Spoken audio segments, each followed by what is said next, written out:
And once again, I have to kind of expand my platform.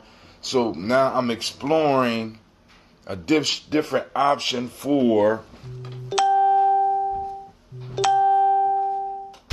I'm exploring a different option for my. I'm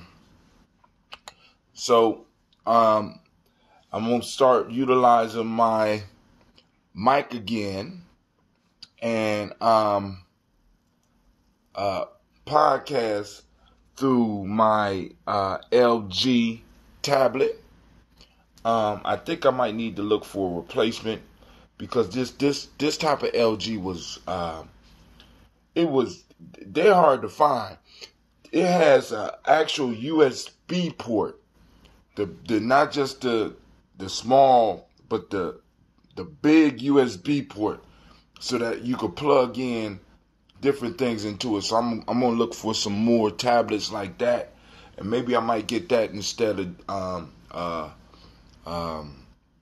another computer.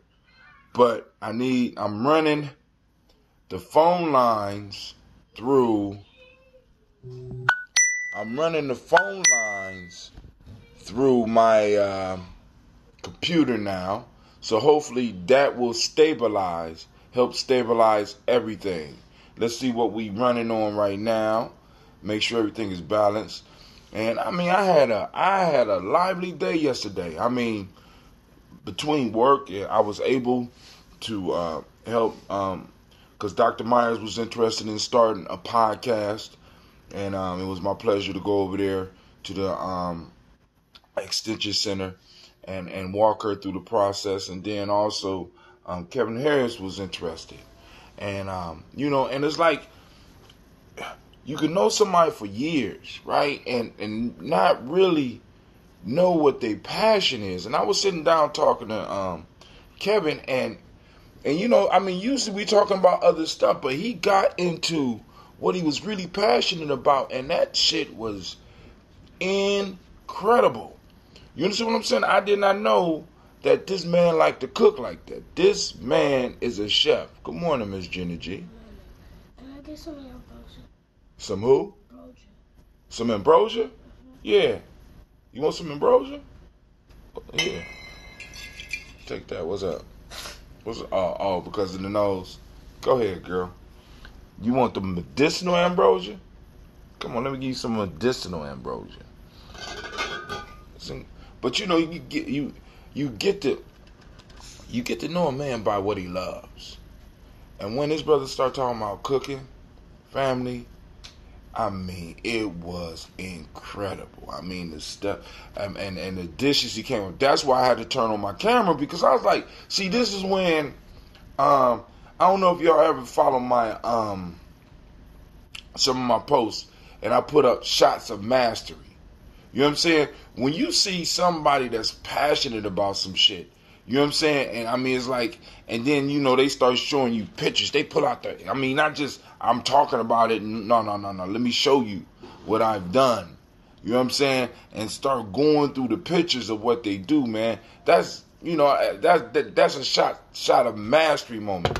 So I wanted to, demonstrate what else he could do along with podcasting, because he's a technical dude.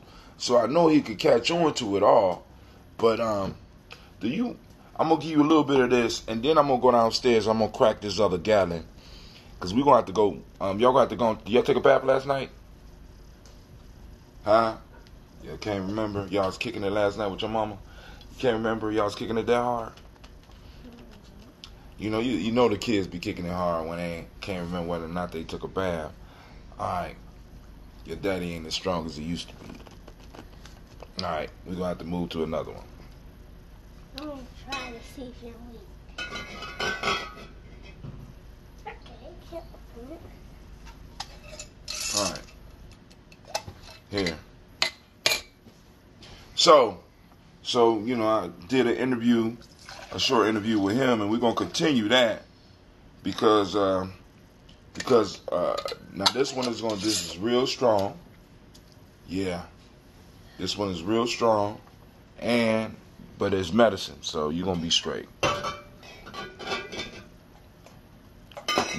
kill that shot, you're gonna be alright, baby girl.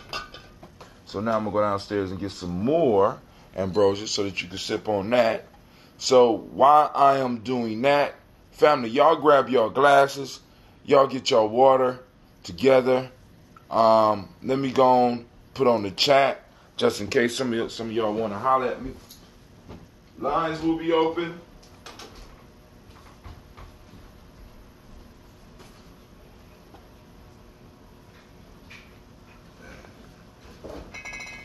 Hey guys, Steven, this is bad.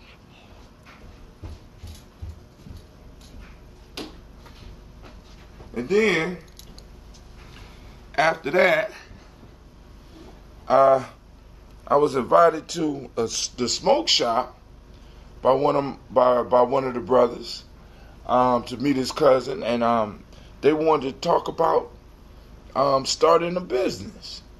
And I'm like, so man, shit, I had a blessed day yesterday. Overall, it was a blessed day. I mean, I was some challenges because I had to do some stuff. Because you know, how you doing, Miss Kim? We always end up doing some stuff that we don't necessarily like. Ooh, I want y'all to see it. Now watch it.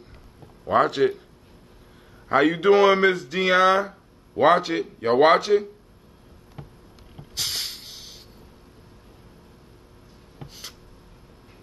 Don't do it. You don't do it?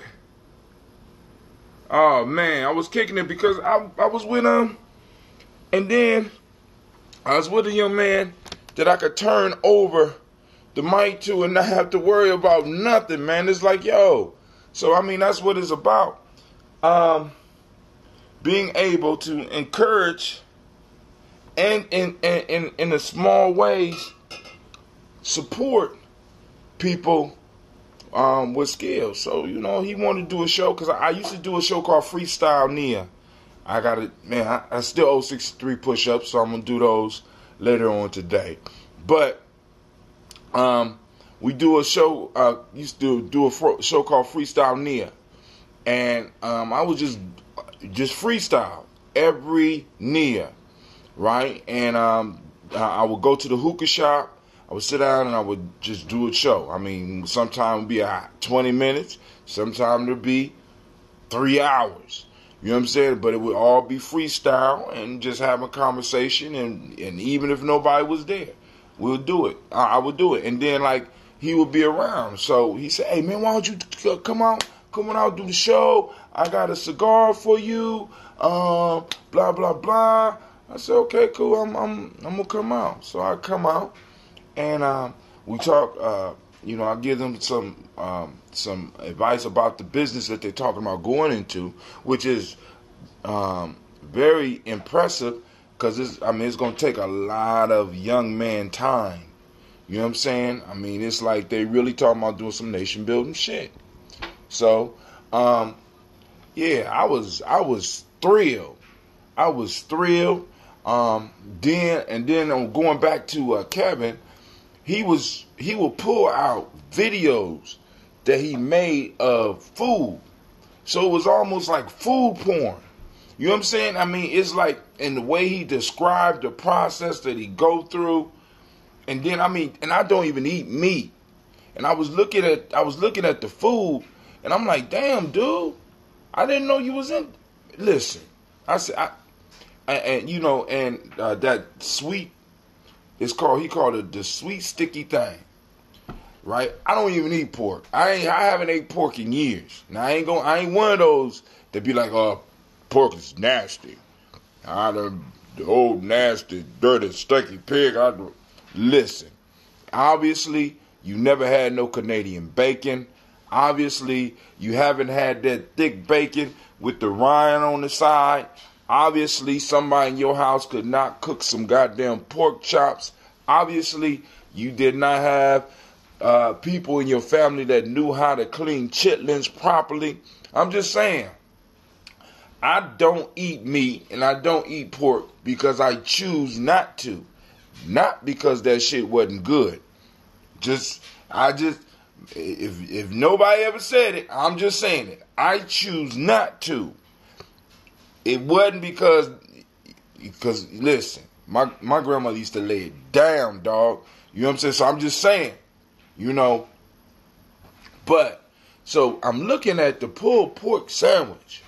And then on top of that, he took this special coleslaw. And he smothered it on top of that. And then he smothered, you know, I could eat the coleslaw on bread like that. But I'm just like, just the whole way that he did it. I'm like, man, good God Almighty. And just to see somebody enjoying themselves or exercising the principle of the day on something he loves. And then afterwards, going to hook up with some young men who were very creative last night in the conversation. And then, you know, they hear, because Shaka's a late night dude. I don't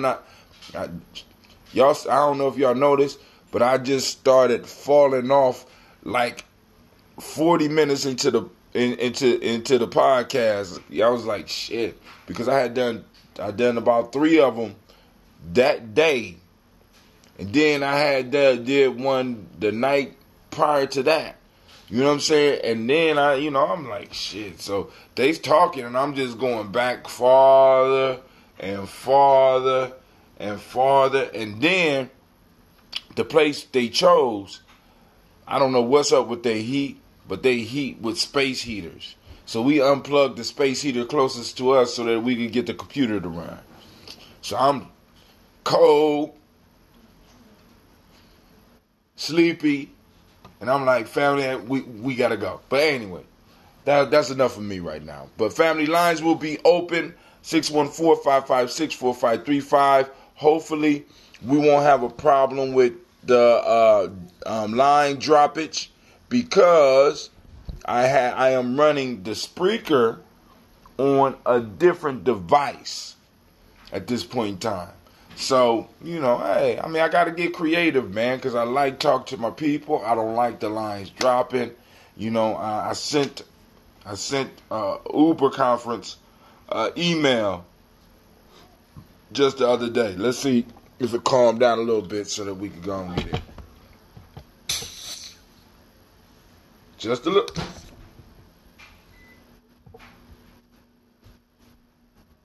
Almost lost it. All right. Next time I open, I should be able to do it for the libation. So here we go, family. Y'all know what it is. Grab your glass. First off, I want to welcome you to the congregation of the mighty. This is Giami Journey Media. Man, good job, Anime. Good job, girl. This is a Heart of a Simple production. Of course, you know this is the Daily Toast. Great Kuumba to all of you, and know that we strive. To love your old paradigm. You heard it from the baby.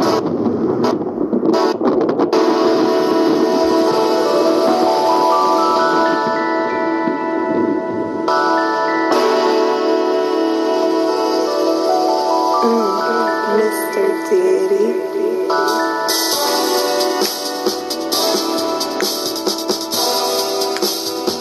Drink your water. Come on, drink your water, but first, take your breath and drink some water. Take a breath and drink some water. Take your breath and drink some water. Take your breath. Drink.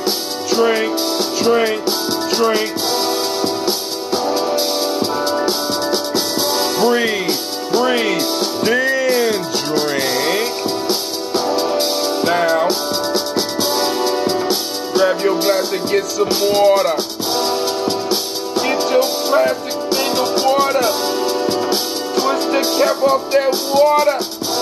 Lift and pour your water. Drink.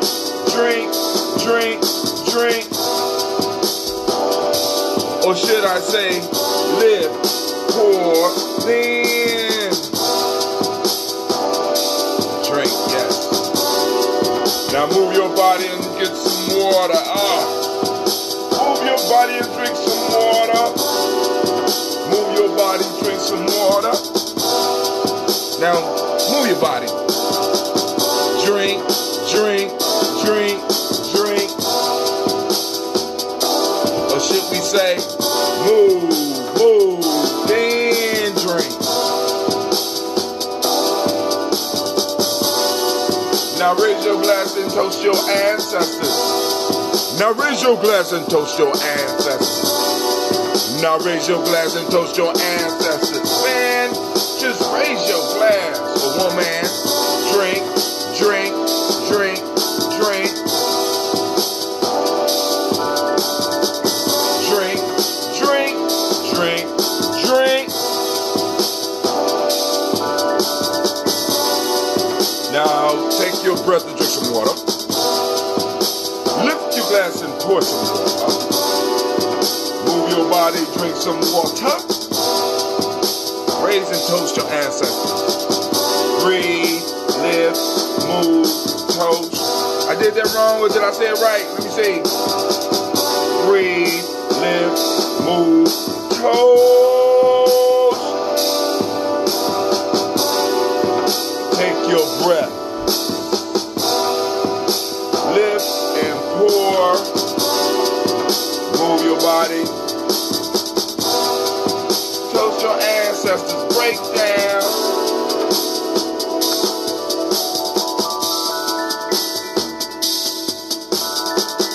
Drink, drink, drink, drink.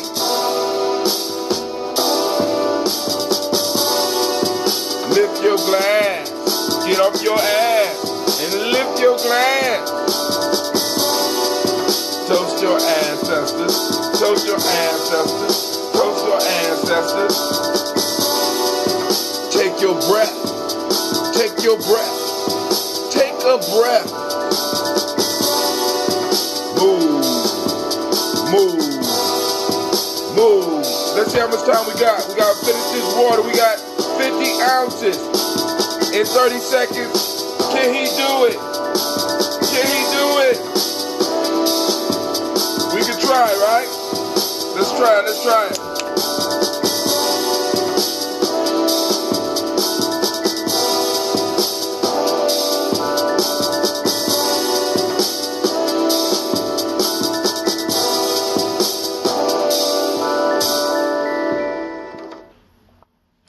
A little bit over halfway. Not quite halfway. I'm not quite halfway. But check it out, family. Let's see. We got some other comments. Shouts out to Kim Carswell. Good morning to Miss Dion Watson. Shouts out to Brother Kwame. We got Brother Quasey. Brother Kwame say, let Sasha and Gina know assort some more hot green beans to blow up their old paradigms. Uh-oh. He got some more. Oh, you got some more hot green beans. Uh-oh. A reality show? Nah. I don't need no reality show. We need to just grow what we doing. Then, you know. Hey, it is what it is. All right, so family, like I said, it's Toast and Talk. So lines are open or will be open for discussion about anything you want, from anything from the wall to my mind's telling me no, right? Or any other people getting caught up, politics, economics, science, mathematics. We got somebody in our tribe that could cover each one of those topics proficiently. So feel free to call in and spark up the conversation. Those that are listening in on Spreaker or will be listening in on Spreaker, please comment and let me know how the sound is, because right now I am once again streaming through my tablet. I want to make sure that the sound is good. We got some more comments. Let's see what else going on. What up, Aaron? Oh, somebody named Aaron on here? Uh-oh. See, I don't get to see all of the, let me see. I need to pull up my Hootsuite. I need to pull up my personal Facebook. Because I need to see. I mean, if it's more comments coming on there, I think I better check them out. All right. So while we waiting, let's go and drink up this water.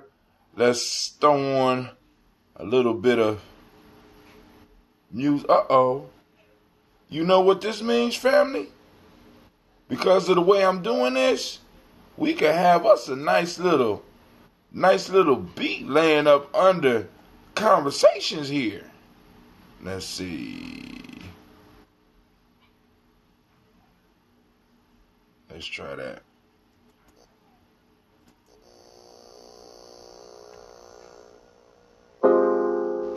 So we can have us a nice little rhythm, I think. Hold on. Because Spreaker is coming through. We're going. No. Phone line's still coming through this. So we ain't going to be able to do this for too long. So let's just cut it off.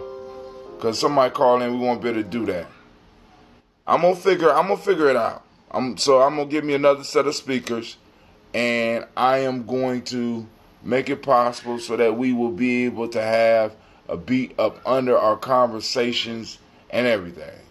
So I'm opening up the phone lines. I'm gonna finish this water. We're gonna do the toast, and then we'll be open for conversation. You are the first participant on this Uber conference. Please hold while we wait for the others to join. By the way, we do have warrior training today. You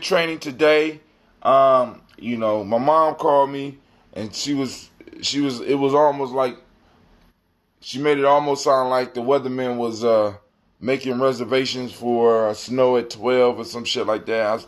I don't see no snow.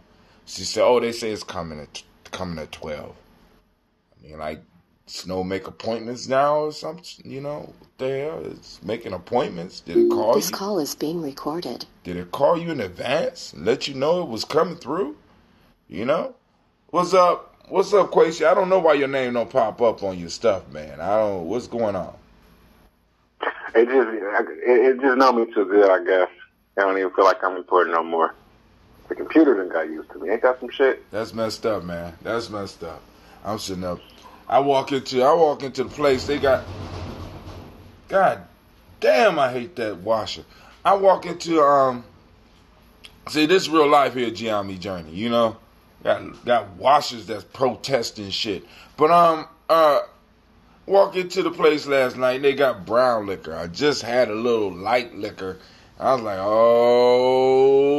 okay.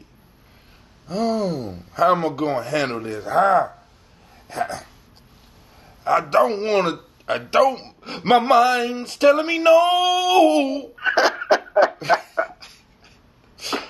Walker, he got a big old cigar. Brother, you want the flat cut or you want my mind's telling me no. Flat cut, man. This flat cut. Okay. All right. I'm like, it's gonna always be brown with me, sir. Well, I mean, you know what? It was brown with me all the way through my 30s. Me and my brother, we were all the way through the 30s. It was brown, but brown knocks you down. Just let you know as you get older. I can't lie. I might have a little gin every now and then. Exactly. I mean, that's how it started with us too. Mood. We moved one weekend. Tried gin. I didn't like gin. I never liked gin that much. Gin kind of remind me of, and I'm telling on myself, but I used to like to drink, but I used to taste everything. So I tasted cologne when I was younger. Oh my God, I did it too. So. Oh, okay, all right. So gin tastes like, cheap cologne. So it's like, vodka. I could do vodka. I could do potato juice. You know what I'm saying? I can't stand vodka. I don't like how it makes me feel or act. Or taste. It comes out clean. I mean, now, let me put it this way. When I was younger, a lot of people that I kicked it with was a lot bigger than me, and we would drink brown, and the effects wasn't that good on me at all. You know what I'm saying? So when I'm drinking with somebody that's outdoing me by 100 pounds, it ain't. I said we need an equalizer. I need something that's safer. Not that any drinking is safe, children that's out there listening. All right. But yeah, you called in. What's up? You got to have something on your mind, man. We had a great show last night. At least what I could, before I fell asleep and started breaking out into the freezing shakes, because it got colder than a motherfucker in there last night. I don't remember the place being like that before, man. Because we unplugged the heater. No, but remember, we went there. We never had the problem with it being cold up in there. Never. Because we used to go in the summertime. Was it? Oh, okay. I don't know. I'm just saying, because Rafe introduced me to that place. Well, actually introduced us. And it's like, yeah. I think we went a couple of times in the wintertime. It was never. What's up with Rafe? Huh? What's up with Rafe? You talk to him? Oh yeah, he doing good. He doing good. We gonna have to hook up. I need to catch up with Rafe.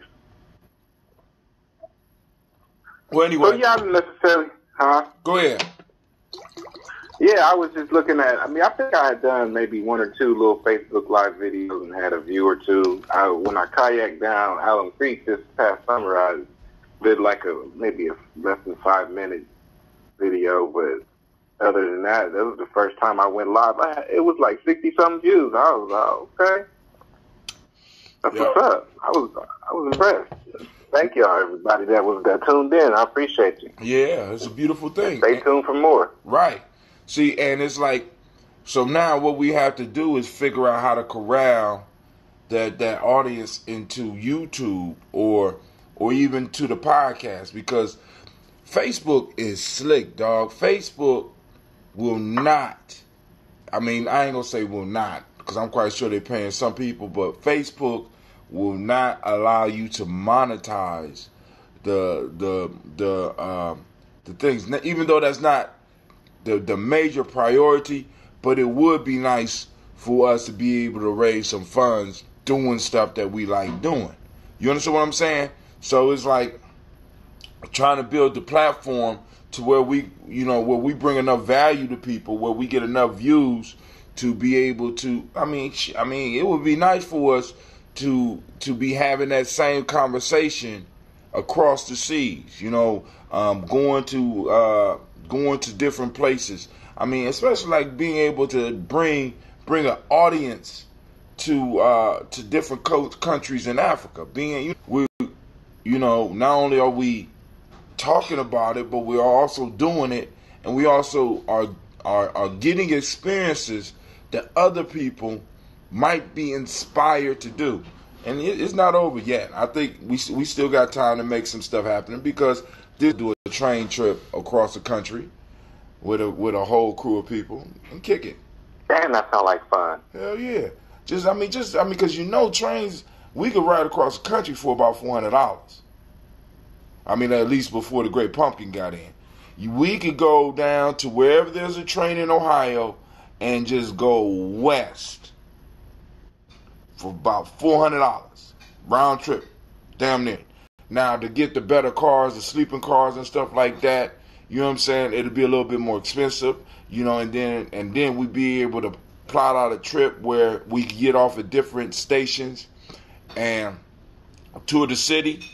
I'm thinking about a real life-changing trip for us and some young people. You know what I'm saying? Because you really get to see America from coast. Take a group of us, a group of young people, trip across America, get them to see the Pacific Ocean, make some major stops on the way out west, then take the train all the way from out west, all the way to the Atlantic Ocean, to New York or somewhere over there, and then to Ghana. Go to Ghana and do. That'll be a couple of $1 million, but shit, I think that shit would be worth it. Shit, I'm down to sell some candy bars. The coast, so they could see and get a feel for here, and then take them somewhere else. You know what I'm saying? I mean, we got. Shit, I'll get up here and have to bottle up a whole lot of ambrosia, but we could do it. Guided discussion. There's a couple. Well, actually, it's something that's on Facebook, and I saw this video, and I kind of reposted it. And I don't know, I might get in trouble for posting it. And it's it's bad. It's bad, and I made a joke out of it. So I guess I'm bad. I don't know. But it was this woman, and a guy. I guess they was dating. It looked like things weren't going so well for the two of them. She was all up in his face and kind of pushing him a little bit, and she didn't really hit him hard. It didn't look like she did him any harm, but he hit her with a vicious right hook. And I was having with a coworker. I was going out to. I work with kids, and I was going. The organization I work for has several different sites and age groups and all kind of. It's a very extensive. They do a lot of work in the community on multiple levels. So I was going to a different site that I don't normally go to, so I had to contact.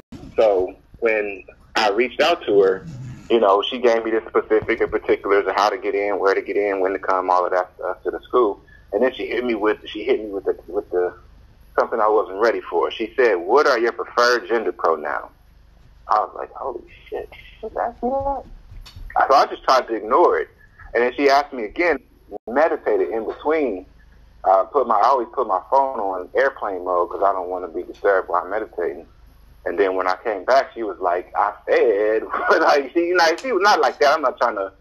Because I completely respect where she was coming from, especially after I thought about it. It kind of gave me a new way of looking at it. But so in light of people, and also I've been exploring the potential of doing a legal name change. So I went down to probate court and I got the paperwork, and looking through that, I found out that you can legally change your gender. So does that change the game? If you can legally change your gender and you can decide how you want to be identified, does the concept of men ain't supposed to put their hands on women, does that still apply? You know what I mean? I don't know if you want to go into it, but that's just something.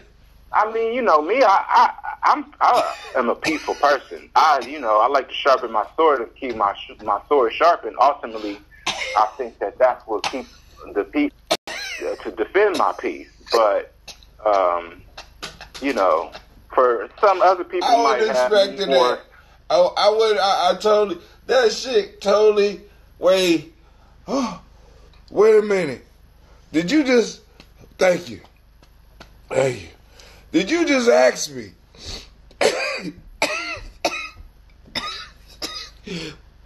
Oh man, I didn't kill you, did I? Was that too much? wait, did you restate the question. What you just, your gender is the knocking a woman off the table now. Say, is that the question you asking me? I mean, yeah, I ain't gonna say it's off the table, but like as culture changes, then morality, or our definition of morality and how we thinking about these things, the conversation has to change around it. It's automatic. But I would imagine it kind of has to be, right? I don't know. I don't know. And changes gender, and every time he get beat up, you supposed to be looked down upon because you beat up a woman. So that, if you could change, are you sure? When you went down there, are you sure that you can legally change your gender? You telling me that I go downtown right now and change my gender? I got the paperwork right here. Let me see. It says adult name change frequently asked questions. That's page 1. Let's see. What should I do if I want to change my name and my gender at the same time? Question number 9. This is the question. So the answer is, you may apply for a legal name change through our court to change your name. You should seek legal advice regarding a gender change. So apparently it is possible. Family, We living in a very, very different world. You can legally change your gender. So I want to legally change my species. oh no, there you go with You that. know what I mean? Like, I don't. Is that offensive? Am I making fun of? I don't know. mean, Like, I'm asking a motherfuckers serious able to question go in. because I think spider monkeys are cool. I imagine if you could change your sex, you might as well be able to change your species. What species you want to change to, sir? I always admired spider monkeys, and I kind of felt like a spider monkey since I was a kid. But that's not really changing your species, is it? Somebody out there would him change. What are you trying to say? You trying to say I came from a monkey? Look, I'm offended. Well, I mean, I don't care if I started the conversation. We are primates. Now, I don't know. We are primates. And spider monkey is a primate, so I don't know if that's really an official change. You have to turn into a spider or some shit. I mean, you got to get out of the quadrupeds, motherfucker. You know what I'm saying? That's all I'm saying. Be a cat or something. You know what I mean? Change species for real. You just flirting with the shit now. Spider monkey is not far enough away for us to legally give you permission to change. So I'm gonna ask you again, sir. What species would you like to change to? Well, I don't like any of your limitations. So I want to be species neutral. So I don't like it that you're trying to impose your limitations on my existence. What is the okay. So what's your preferred species pronouns? Oh. So you know what? But that's a legitimate question. Family. The brother asked that if you could change your sex, if you could change your gender legally, is one sex fighting another sex, is it a taboo any longer now? Are we all equal? Are we all the same? See, because basically this is the idea that's rolling out. You know what I'm saying? So now women can go to war with men, and men could do, you know what I'm saying? All of it's the same now. So since we all are the same, why should we continue holding men fighting women as a taboo? Was that part of the question? Absolutely. All right, family. The gauntlet has been tossed onto the floor. The question has been asked. What do we all think out there in Giami Journey Land? You know what I'm saying? What's going on? You know, shouts out to Miss Shelly I. Hold on. Mr. Kwame is throwing, the Black Yoda is throwing stuff up in my face. Because I shared that I was drinking cologne when I was young. I know I wasn't alone. Smell good. It probably tastes good. It probably tastes. This dude on here, Quasi Low, can't spell because he said peace, appreciate you. Appreciate questions and answers plus facts, all love. Brother Kwame, dang, you brothers are out of my league. Y'all were tasting gin, shaking my head. Not to mention you were drinking, tasting cologne, shaking my. Don't judge me, Kwame. Don't do that. Don't judge me. I know you tasting some cologne. I'm drinking my cologne and wearing my gin. Miss Shelley, I say great rising. Phone went dead. Back on for a little. You know, so the question is on the floor. Miss Shelley I says no. We are the same. I don't know if I want to be in a world where we are the same. I'm just saying, that's me. I don't know if I want to exist in a place where we are all the same. Maybe I'm a dinosaur. Hell no, I know I'm not a dinosaur. I know I'm not alone that. You know what I'm saying? I don't. I mean, if you want to be, you should be able to be. If you want to be, I guess you should be able to be. A dinosaur? Sure. Why not? It's a dinosaur? I don't know why. I think if not, what's the tax benefits? It's discrimination. Is there some tax benefits to that shit? See, is there a tax benefit to changing your sex? I mean,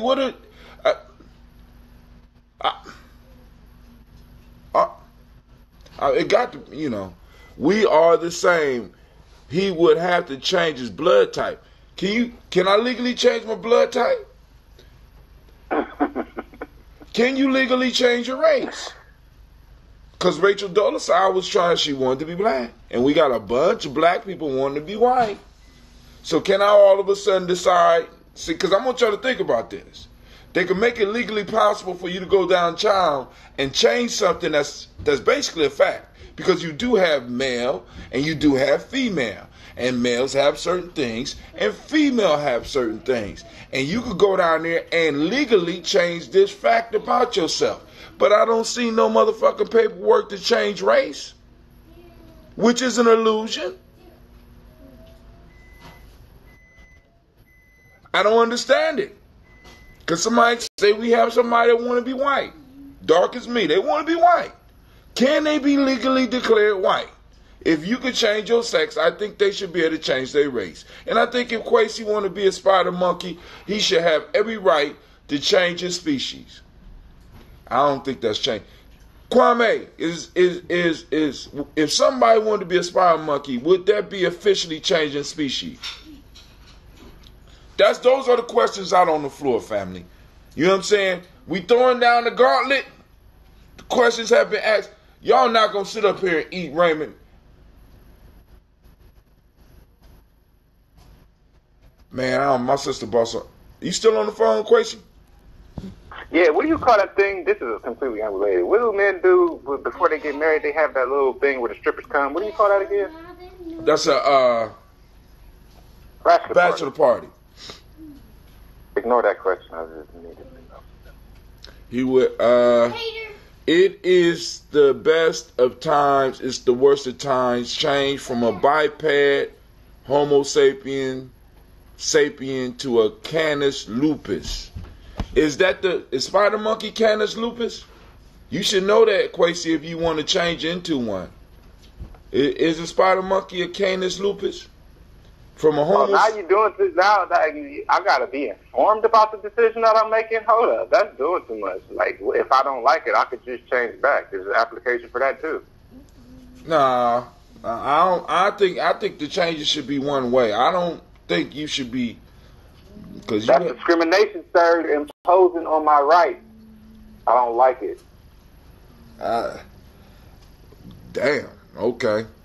I say we are not. Shelly, I say I'm thinking she's saying we're not the same. Men and women are not the same. Someone else said we're all the same. I do not believe everyone is the same. But so he's saying he don't have to be. He just want to chill. They just have to feel. So where is the race? So now reading the papers, is there anything in there about changing race? Let me find it. Let's see. Name change, published in newspaper, victim of domestic violence, divorce, U.S. citizen. If I'm becoming a U.S. citizen, if I get married, spouse. If I'm getting married and want to hyphenate, what should I do if I want to change my gender? How do I prove my residency? If I'm in the military, where is my residency? What can I expect at the hearing? How long does the name change process take? That's it. 13 questions. So there's nothing. You can change your sex, but you can't change your race. For $158. Damn. Y'all heard it here on the journey. Y'all gonna change your gender, but they ain't letting allow you to change your race. You making lateral moves in this motherfucker, but I don't know, man. I don't know. in a new world, man. I'm just dreading the moment. I'm just dreading the moment when all the bathrooms become the same. I might have But you remember the Sushi Rock? Remember we went to the Sushi Rock? It was me, you. I think Madonna was with us. Devin was there. I think. You remember this? I think Hyde Park now, on the bridge on campus, right by the convention center. Right. Okay. We was balling there. Yeah, kind of. Go ahead. They had the gender-neutral bathroom. I mean, you had, like, gender-specific stalls, but you walk into one big area, all the men and women wash their hands in the... Yeah. I actually thought that was kind of swanky. How many I times? don't know, because it's kind of weird to hear women in there pooting and farting. But how many? Once. We was balling for a day. But Might not been because we was balling for a day. It might have been, you know... I don't. We might have just all ate off of the same plate. Yeah, I don't really like gender. Tomato. Tomato. I just like being. I like having a bathroom just for men. Canis lupus is the wolf dog animal type.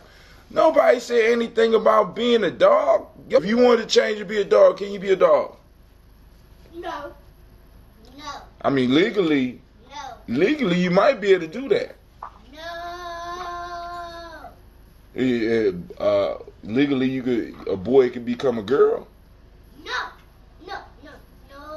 See, I mean, even my baby's is like she like confused now. She looking at me like, Daddy make. Let's see, we got, however, I'm not into nothing but being a black woman made for hold on, I gotta push the O's on here. That's, when y'all see that means I have to move it up so I can see. Made for a black man strictly. I am not into, this is Shelly I am not into nothing but being a black woman made for a black man strictly. That's what I'm talking. I just like, as Quasi said, I'm not trying to impose on nobody's rights, but I love being me. I love being a man. I ain't trying to get imposed on by nobody's wrongs either. Hey, but like you said, they don't have to be informed about their choices, and you can't impose on their rights. Hey,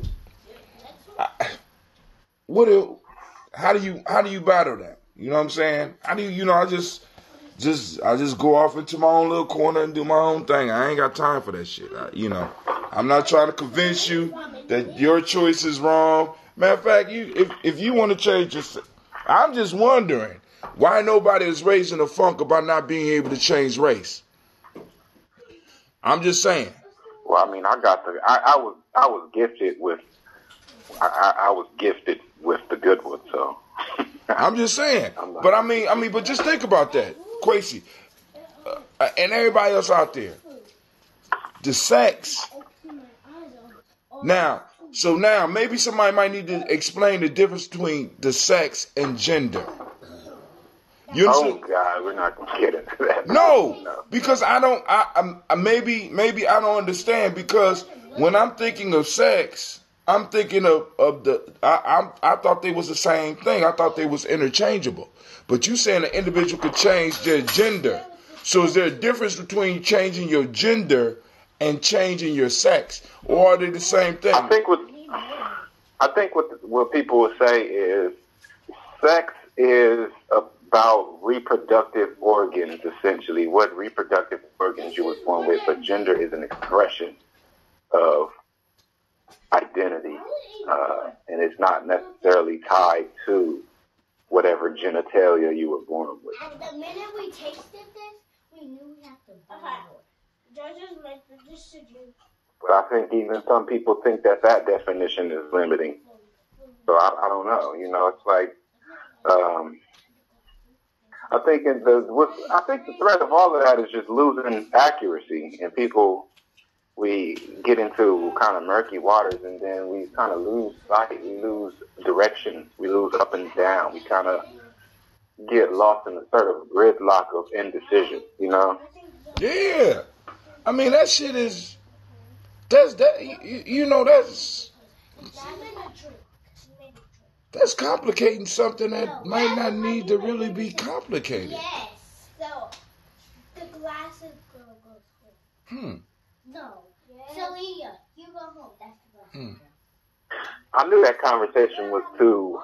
I just wanted, because it's something I think that's a lot more important that I wanted to share and get some ideas and thoughts about.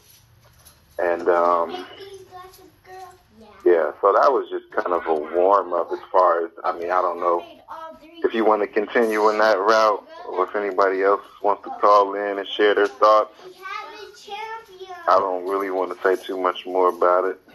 All right. Brother Kwame say from the mouths of children, so he heard Sasha's response. Grown folks make grown decisions, sane or not. That's Shelly I. And Thomas, change your race is just a piece of paper. Is it? I didn't see it on the form that Quasi had. You know, and that's more illusionary than sex or gender, I believe. But hey. That's me. I think you can just change your gender just by filling out the census how you feel like it for real. Change your race just by how you fill out the census. No. See, because the census is the census don't even really is not. It's public record. It's not personal. See, when a person go and change their gender, it's directly supposed to impact their life. This is why you paid $158 to change your name or to change your gender. So it's a personal act of, in a sense, of grabbing power. The census is just a collective. So in that collective, yeah, you're right. You could change your race in the census and nobody would know. You see what I'm saying? You could do it if that was a solution. Then a whole bunch of motherfuckers, when the census man came around, could change their sex on the census. But that's obviously not enough. You understand what I'm saying? So you have records places where you could go and put on your record who you are. So those black men and women that want to be white, when the police pull them over and harassing them, and he'd be like, "Look, I'm a white man. I don't have to take this." What you mean you a white man? Right here on my... Did you look at my goddamn license? I'm legally white. Just confuse the hell out the police. You can just confuse... The police will be done for... It does say it's white. I am legally a white man, you bastard. And how dare you pull me over for your misconception of who I am?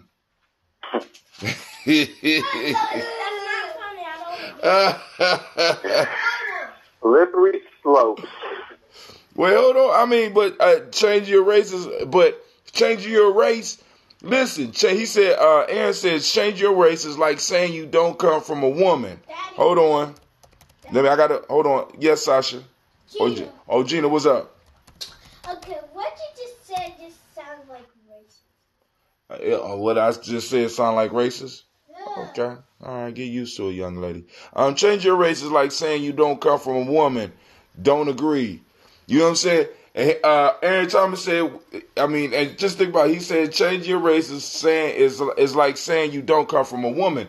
But race is less real than the gender argument. Why do that? That's mine, Daddy.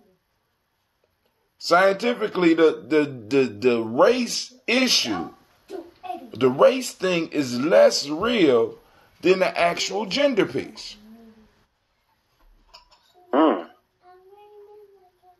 Yeah, absolutely. So we now, family, this is just a sample of the discussion that we can have, but the lines are open 614-556-4535. But what I'm gonna do right now, Quasi, is we're gonna knock the toast out so we can make sure we get the ancestors together, because my phone is charging slow and I want to make sure that I'm able to get the Spreaker people what they need. And then also I got to find all my damn charges. My family and friends just be taking shit for absolutely no reason. I don't understand why they just can't leave my stuff be. Leave me out of this. Oh, leave you out of this? All right. So here we go. Family, first giving honor to the Creator by whatever name you choose to call the Creator. We lift up our glass and we salute that creative force. And we say, Ashe. From there, we call on the stars of the show. We are going to salute our ancestors, our list of ancestors. And once again, family, we always have more room for ancestors here on the journey. Here's the book right here to prove it. And most of these pages are empty. This is our new book. We went out and we got us a book for the journey. So let's go on and, I ain't going to say rush to fill it up, considering what we doing. But y'all know what I'm saying, right? I don't want it to be misconstrued, right? You know what I'm saying. Miles Brown, Miss Ann, Robert Tex, Anna Davis, Herman Brown, Sr., Rosalie Tilly, George and William Walter, Christopher Fanny Gasson, Aunt Lena, Uncle Chris, Aunt Fiend, Cleveland, Geneva Brown, Margaret Ellis, Wash Ellis, Cecil Ellis, Elvira Brown, Gina Gaines, Herman Brown II, Barbara Two Eggs, Wash Ellis, Jr., Katie Ellis, Nikki Ellis, Jamon Jones, Jeremiah Tappan, John Fallar, Montague Pittman, No More Expat, Mile, Rob Malika Fakur, Dr. Marianne Williams, Kojo Kamal, Elder Farmer, Elder Millie Dixon, Tony Clark, Pastor Yusuf Weston, Elder Ageni, Elder Ron Coleman, Elder Robert Donaldson, Alfred Brofro, Hector Jr., Jay Edwards, Carlisle Harris, Grace Lundy, Inez Harris, William Bill Moss, Phyllis Rose, Sterling Lucy Wright, Derek L. Pulliam, the Luxton brother, Miss Eda Brooks Crawley, Miss Marie Nelson, Mr. Frederick Crawley Sr., Miss Jerry Bronson, Mr. Lawrence Johnson, Miss Marie McDowell, Janice Foster, Charles Jordan, Kiel Smith, Walter Smith, Richard Trigg, Francis Johnson, Mary Franklin, Jimmy Williams, Daniel Ford, George Gibson, Nana Loretta Clark, Inez McCrae, Fritz Clark, Frankie Justice, Katie Justice, Derek Renderman, Virginia Rogers, Reverend James Smith, Lois Henderson, Calvin Spratling, Mary Elizabeth Walker, Raymond Walker Sr., Sarah Jane Carter, Michael Ford Jr., Carolyn D. Russell, Susie B. Smith, Teresa Clay, Dale Hodge Jr., Herman Copeland, Mildred Copeland, Jenny Clay, Bird Beatty, Sarah Weller, Vita Farmer, Goso Sue, Cheryl Harvey, Charmaine R. Evelyn, Deolis Hasbury, Harvey Hasbury Sr., Leonard Dickinson, T.C. Islam, Terrell Dunbar, Will Thomas, Sarah Berry, Mark Walsh, Merle B. Thornton, Pearl G. Thornton, Ida Johnson, Florence M. Carter, Joanne Thornton, Erica Tricia Lewis, Juanita Wright, Robert Wright, George Wright, Mary Eliza Frederick Davis, Mary Elizabeth Rogers, Mary Esther Keach Larice. Hey, Sasha and Gina! Sasha and Gina! You need to find some clothes. Y'all need to find some clothes. Out. Robert Wright, George Wright, Mary Eliza Frederick Davis, Mary Elizabeth Rogers, Mary Esther Keachler Reese, Linda Watson Hammonds, Jarrell Giles Watson, Sparrow Slimmy, Selvin Lewis, Andrew Holmes, Pearl Moore, Percy Moore Jr., Mildred Owens, Booker T. Bolden, Charlie Hunt, Sammy Stover, Hilda Pearson, Sergeant Thornton, Richard Thornton, Lavina Hall, Freeman Banks, Mary Moss, Ophelia Peacock, Willie Thornton, Napoleon Kitty, Mark Ramsey, Paul Ramsey, Matt Ramsey, David Ramsey, Charles E. Thornton, Frankie Quails, Urania Thornton, Bernice Quails, Ernestine Jackson, Frankie Johnson, Teresa Mormon, Leon Johnson, Charles Bell, Vivian Ramsey, S.E. Johnson, Dorito Johnson, Leon Johnson, James W. West Sr., James Parham, Dana Jones, Henry World, James Farmer, May Chavez, Leon Grace, Bessie Johnson, Hadley Vester, May Moreland, Paul Moreland, Elder Caleb, Rosemary Martineer, Elder Amatep Wellman, Fred Douglas Triggs Sr., Thelma Triggs, Thomas and Lula Berry, Lacey Eleanor Howe, Frankie Russell and Davis, Fred Douglas Triggs II, Mina Triggs, Reverend Annie Moore,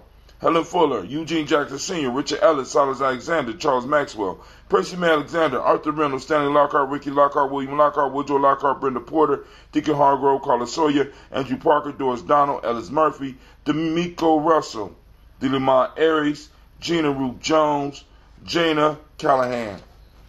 Dress code. Why is dress codes legal in anywhere in America?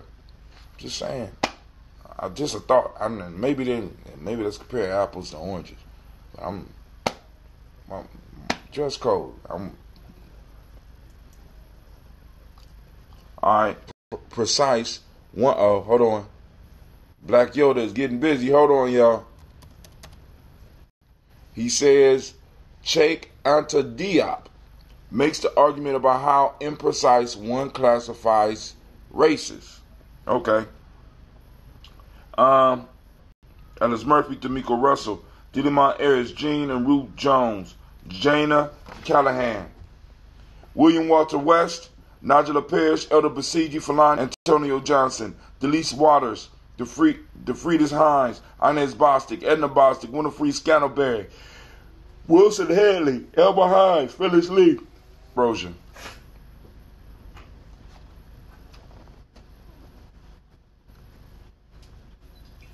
Go on, finish that. Hold on. You were at Ella being Robert. All right, let's just start with DeFriedis Hines, Inez Bostic, Edna Bostic, Winifred Scantleberry, Wilson Hadley, Elma Hines, Phyllis Lee, Eugene Spratling, Calvin Spratling, Charles Wooden, Penny Brown, Margaret Carter, William Carter, Lisa Jordan, Charles Lee Mosley, Dorothy R. Blair, Ransom Evans Zeemans, Joe Davis, Timothy Butler, Gene Holmes, Dana Jones, Peter Charles, Christy Nichols, Cardinal Robinson, Rosemary Charles, Ada Pearl, Bob Ingalls, Jack Wallace, Warren Infant, Hazel Gasson, Jerry Brantley, Brian Watson Jr., Kaneko Parsons, Jason Kathy Bradford, Thomas Bradley, also known as Uncle Buki, also known as Gypsy, Reverend Roosevelt Word, the Frank Carter, June Cox, Ruth Cox, Paula Cox, Ronald Urban, Judy Hubbard, Irene Johnson. Here, did you get it off? You got clothes? These the clothes? Okay, cool. Did y'all take a break? I don't think you need to handle that for me? Because we got to get out of here in a minute. Reverend Roosevelt, Ruth Cox, Paula Cox, Ronald Urban, Judy Hubbard, Irene Johnson, Preston Boots Jefferson, Dan Wilkinson Sr., Emma McClendon, Jerry Doyle, Amina Robinson, Mary Nichols, Patricia Williams, Shabaka Teray, Greg G2 Gibson, Donna Hill, Richard Gleavis, Lee Irby, Tommy Irby, Boy Irby, Jim Go, Edgar Armstrong, Claire Fox, Gene Evans, Archie Beck, Anna McGill, Charles McDaniel, Christine Cottrell, Aunt Becca, Alice Arnold, Arthur Arnold, Hattie Reed, Charles Reed, Eula and Andrew Baker, Bradley Kim, Janie Harriet Tubman Cates, Spencer Sturgis, Sally Mae Baker, Ethel Baker, Creola Baker, Geneva Baker, Aaron, Nino Baby Hatch Sanders, Doretha Ross, Viola Ross, Robert Nelson, Francis Stevenson, Leroy Stokes, Neely Johnson, Fletcher Swan, Maddie and Charlie Scott, Ida Casey, Tom Jackson, William Dallas Lewis, Mary Francis, Chappelle Jackson, Michael Slade, Joanne Perkins, Richard Jackson, Martha Ford Dawson, Big Mom, Mitch Vanilla, Alvis Motley, Geraldine Elizabeth, Douglas Thompson, Earlington Houston, Lud Alls, Elijah Alls, Jerome Newton, J.B. Foggy, Thomas Newton Sr., Baba Naeem, Jeanette Sanders, Jerry C. Sanders, Roy Pruitt, H.J. Brantley Sr., Irby, Mildred Armstead, Margaret Armstead, Catherine Anthony, Ruby Brown, Charles Walker Sr., Charlie Walker, Cecil Russell, Irvin, Ozella Watson, Hugo Watson, John Caldwell Sr., Robbie Lee Caldwell, Nevaeh Mitchell, Ron McCormick Sr., Sabrina Easley, Rayshawn Easley, Javea McCormick, Barbara Ann Reed, Patricia Reed, Edward R. Benson Sr., Ethel H. McNair, Lois Fernandez, Jacqueline Broadus, Reginald Oliver, Mazarine Coper, George Swan, Edmonia Grayson, Charles Scott, Charles A. Scott, Michael Morgan, Charlene Morgan, Sybil Edwards McNair. Now, we move to the book. We have Joella Giles, James Carswell, Liberta Adams, also known as Aunt Sis. From the Island Browns. From those Island Browns. We ain't done yet. Let's finish this up and then I'll put the number up. Here we go. So now we move into the present moment. Right now, formations. I want you to get out there. I want you to find where creativity is popping off in our community, right? The mighty principal name is Kwame. It's your day, Kwame. It's your day. It's your day, Kwame. It's your day. Female name. So we lift up our glass to salute this day, because in this day we know our greatness is waiting for us, right, family? We are laying the foundation in this moment for our future generations, and in celebrating this moment and in living this moment, we make a pact with our past as well as a pact with our future. Because if we neglect this moment, right, we disgrace our past and neglect our future, right? We neglect our children, because it's not necessarily our moves don't just just affect us. That's where a lot of people go wrong, because they think it's all about them. But it's bigger than you. It's bigger than you. I want you to know that. It's bigger than you. We got future generations. We are laying the blocks upon which our children will build their pyramids, right? I hope your plot is big enough. I hope the ground is sturdy enough, right? Not built on that bullshit and laziness, right? Because then our children come out falling farther behind than we already are. So we lift up our glass and we say, Ashe, to this present moment. We move from there to our children, our children's children, onto infinity. We toast them in advance, sealing the pack, letting them know that we're going to get out here and we're going to make it happen for you, baby. We lift up our glass. We say Ashe for our children, our children's children, onto infinity. From there, family, you know where we go? We go to all of our relations. We toast and we say Ashe. Then from there, family, we go to we go to that, this is that selfish toast. What is it that you need, family? What will make you a better team player? You know what I'm saying? What will help you and your tribe? Not just no selfish, totally selfish shit. Just saying. Lift up our glass and say Ashe. Last but not least, family, where do we go? I salute and toast the most beautiful, powerful, most inspiring individual that I know of. You know what I'm saying? In this room right now. Don't be looking around. I lift this glass up to you. I toast you. And with that, we say, Ashe, Ashe, Ashe. Family, we wish you peace, power, joy in 100 years. And now the conversation can recommence. Let me go and type it in. Call-in number is 614-556-4 -4535. Putting it out there, 614-556-4535. That's the call-in number. Some of y'all should. Oh, did I send out the black signal? I think I sent out the black signal. All right. Quasi, you still online? I think he put it on silence. He's still online. I think he put it on silence. But yeah, it's working a lot better since I separated the speaker from the Uber conference. All right, family. So I'll give y'all a couple minutes to call in. Conversation is open. Share your mind. Share your thoughts. Tell your truth. Just, like I said, let's keep it. All right, so I'm going to give y'all a couple minutes. I'm going to play a song, and then we going to get started. Let me see what song I'm going to play. Of course, I'm going to play my favorite one, Or Off Balance. This was produced by, and every time I see Storm, I forget to ask him, who is this singing? You know what I'm saying? Who did this? Because I don't know. We got, y'all don't know. Maybe y'all don't know, but we got some co-producers in Columbus, man. Co-producers.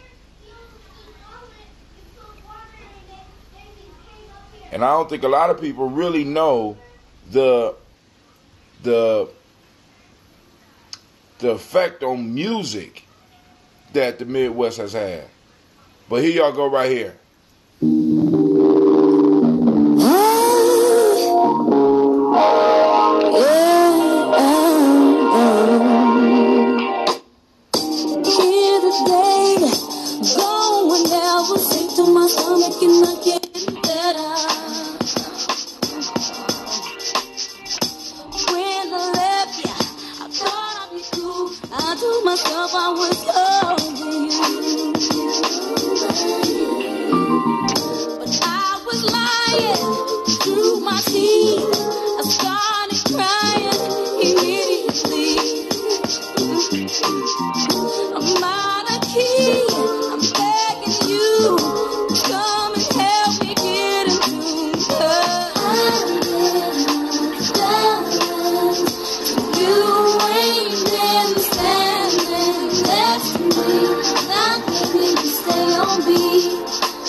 was allowed to use that by brother Storm. Shouts out to Storm. What we gonna rap a tapes about? Crazy started off with do he have the right to punch a woman in the face? Now that gender in a world like this, because I bear a lot of responsibility because I took some advice from me and I didn't evaluate because and partly because of them following come to you and they really want your opinion and stuff like that. You need to Quasi might be battling some gangster women and he might need the they hung up. I guess they couldn't hear me. Quasi, can you hear me? Go and post it up on the timeline and let's get it. Quasi, you got me confused, man. I'm trying to work with you, man. You just make it so hard. What I done did this time? No, that's Quasi. I mean, not I mean, Kwame. They all start with K's. I get all you darkies confused. Somebody's on the line. How can I help you? So, hey, what's going on, everybody, family? Quasi. Sorry about that, man. Somebody was calling me while I was calling in. Okay. Who is I had this? to wait till they go away. First of all, I'm a referral from Quasi. Okay. My name's Aaron Thomas. Oh, hey, I see your comments up there, man. Oh, this Aaron? Aaron Thomas. What up, though? Hey, what's going on, man? Telling now, you in Ohio? No, I always kept the Ohio number when I moved to You in Florida. Florida, right? Yeah. Right. That's what's up. You in crazy ass voice? Florida. Am I clear? Yeah, you clear. Yeah. You clear. Okay, I just want to say I appreciate everything y'all doing, man. I was laying in the bed and I seen y'all's video. I think y'all was in smoking some cigars in like a restaurant or something. Hey, hold that down, man. Hold that down. We, you know. And I like what y'all was talking about. Y'all was open-minded. Glad you enjoyed it, sir. Yeah, we strive to be open-minded. I mean, sometimes we run into some issues, you know, because the whole piece is when you talk about blowing up paradigms, because part of our piece is we strive to blow up. When you blow up paradigms, you know what I'm saying? Sometimes you run into some of your own paradigms, and that shit is scary. You know, it's fun blowing up other people's shit, but when you get to your house, you start blowing down your paradigm, you be like, oh. Yeah, but we try to stay as open as possible, man. I'm glad you enjoyed it. I agree. It. So, go ahead. I mean, no, go ahead. You, it's on you. What you need? Okay, so I know y'all probably gonna change the subject here soon, but I see how Quincy came in and started talking about the race, the gender, and everything, changing the name. I agree, and I don't agree. But let's say I don't believe in other planets or nothing, but let's say if you went to another planet, how can you determine if you're a human being? What is your birthright? You know, if we all go to another planet. No, I mean, I don't want to get sidetracked on that, but I'm just saying, let's just say we're all together human beings and we run to another race. How can we show that we are from the same race as a group? And I do make a paper, but in real life, for us to show that we come from a woman or, you know, from another human being, how do we show that? And so pretty much I'm just asking that question to you, but I never answered. Can I ask it? No, I don't believe in other. Don't answer that, man. He just started shit. Don't I'm gonna answer talk about that later, but I'm gonna stick to that. Yeah, don't answer that shit. You got me intrigued. Yeah, I don't want to talk to that's a flat Earth and global Earth type thing. That's where I'm at. No, I don't believe in other planets. I don't believe in space or solar system.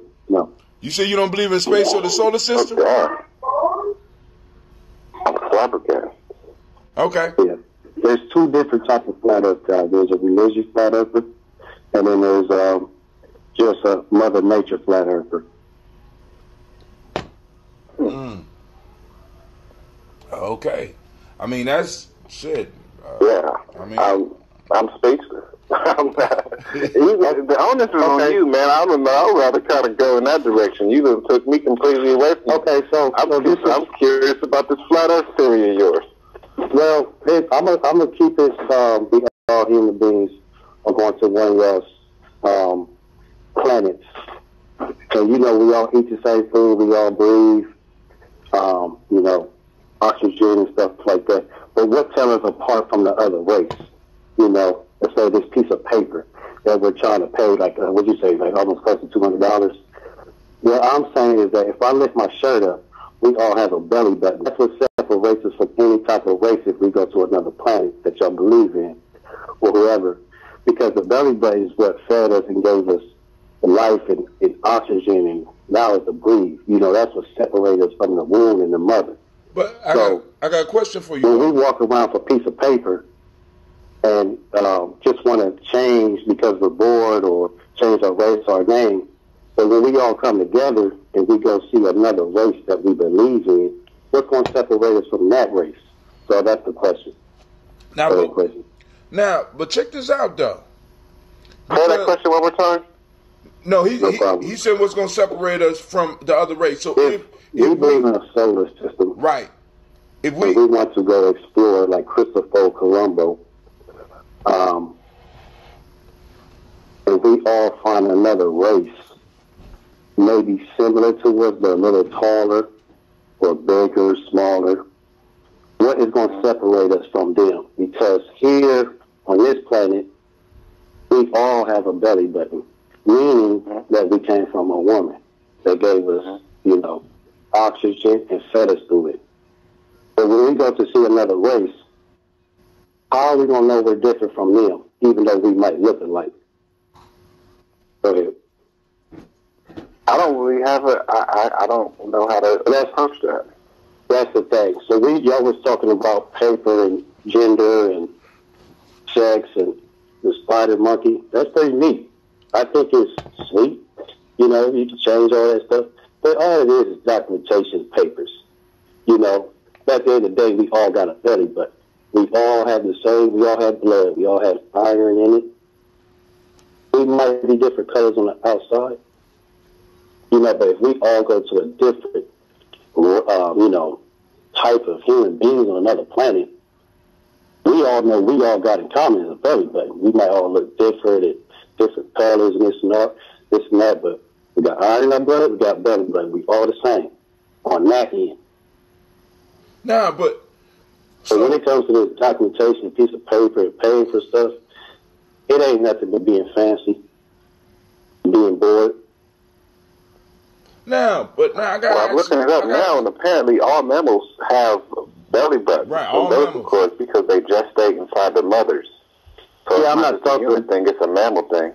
Yeah, I know, but if you're going to another planet, are you looking to go see animals, or are you going to see if there's other human type out there? You know, like water sources and stuff, and then you know maybe if there's humans out there. So that's why I don't want to get into the planet stuff, because that's a long conversation unless y'all want to, but I'm really not, you know.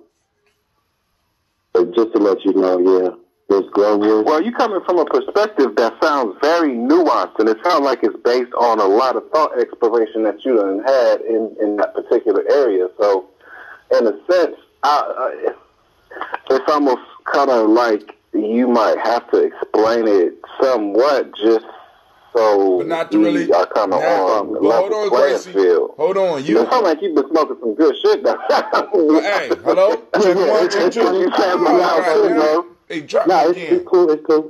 So, well, you have a flat earth movement, and you have check one, check a two. religion flat earthers. Meaning that when I was reading the Bible, you know, in Genesis, it spoke about, you know, the firmament. You know, the firmament was always skips. It was always skips. And a lot of people didn't understand the firmament. Check and, one, you know, check two. So the firmament is what helps out a lot of people understand what's up in the sky. Just checking to see. Listen. Some people call it the dome. Some people call it a glass. Some people just call it an energy field, whatever you want to call it. but they knew that the ground was solid because he said he separated waters from waters. You know, check one, check two. I was on that type of flat earth, but once I got off of the religion, I became a Mother Nature flat earther. Because I went off the Mother Nature as my manual book instead of using the Bible as my manual book. All right. So go ahead. It's the question that one.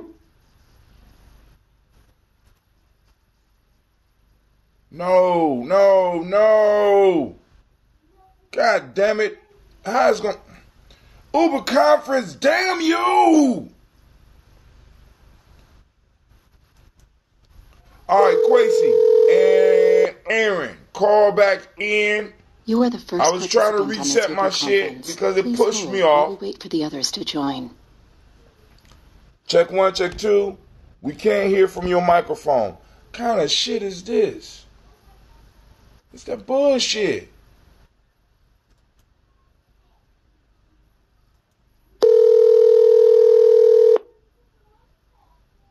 You are the first participant on this Uber conference. Check one, check Please two. Hold while we wait for the others to join. This call. Hold on. Y'all can't hear me though. Hot damn. Hold on. Go.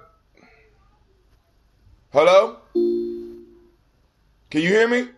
Quasi. Somebody. Okay. I can't hear you. I mean, you can hear me. Can you hear me? Hey. Wait, no. Oh, that's some bullshit. This conference is being recorded by the organizer. Okay, hear you. Yeah, I'm a student. I'm raising my hand right now. I'm trying to learn, so I don't know if he's there or if I'm sound clear. Well, I'm sure he could hear. So Yeah, thank okay. you. We be getting disconnected sometimes, so he's still listening. So whenever he chime back in, whenever he get back connected, I'm sure he'll be able to respond. I mean, if you have a question, but I mean, honestly, man, it's kind of hard to answer a question because you kind of have created a reality that I honestly have to say, from my perspective. He about to get Quasi about to get wild, y'all. Hold on, y'all. We might just need. I might need to just sit this one out because Quasi. This conference is being recorded by the organizer. That Earth theory is pretty Check much, one. It's irrefutably wrong, inaccurate. I think that the fact that gravity is one thing among a lot of different things that kind of make the flat Earth theory untenable, you know, because gravity is a phenomenon that happens based off of momentum, and momentum is something that makes a certain shape. Like it would be impossible for a flat Earth to be moving around another object, but I mean, I think that you kind of rejected all of those notions, but you have to have some pretty strong evidence to even make me.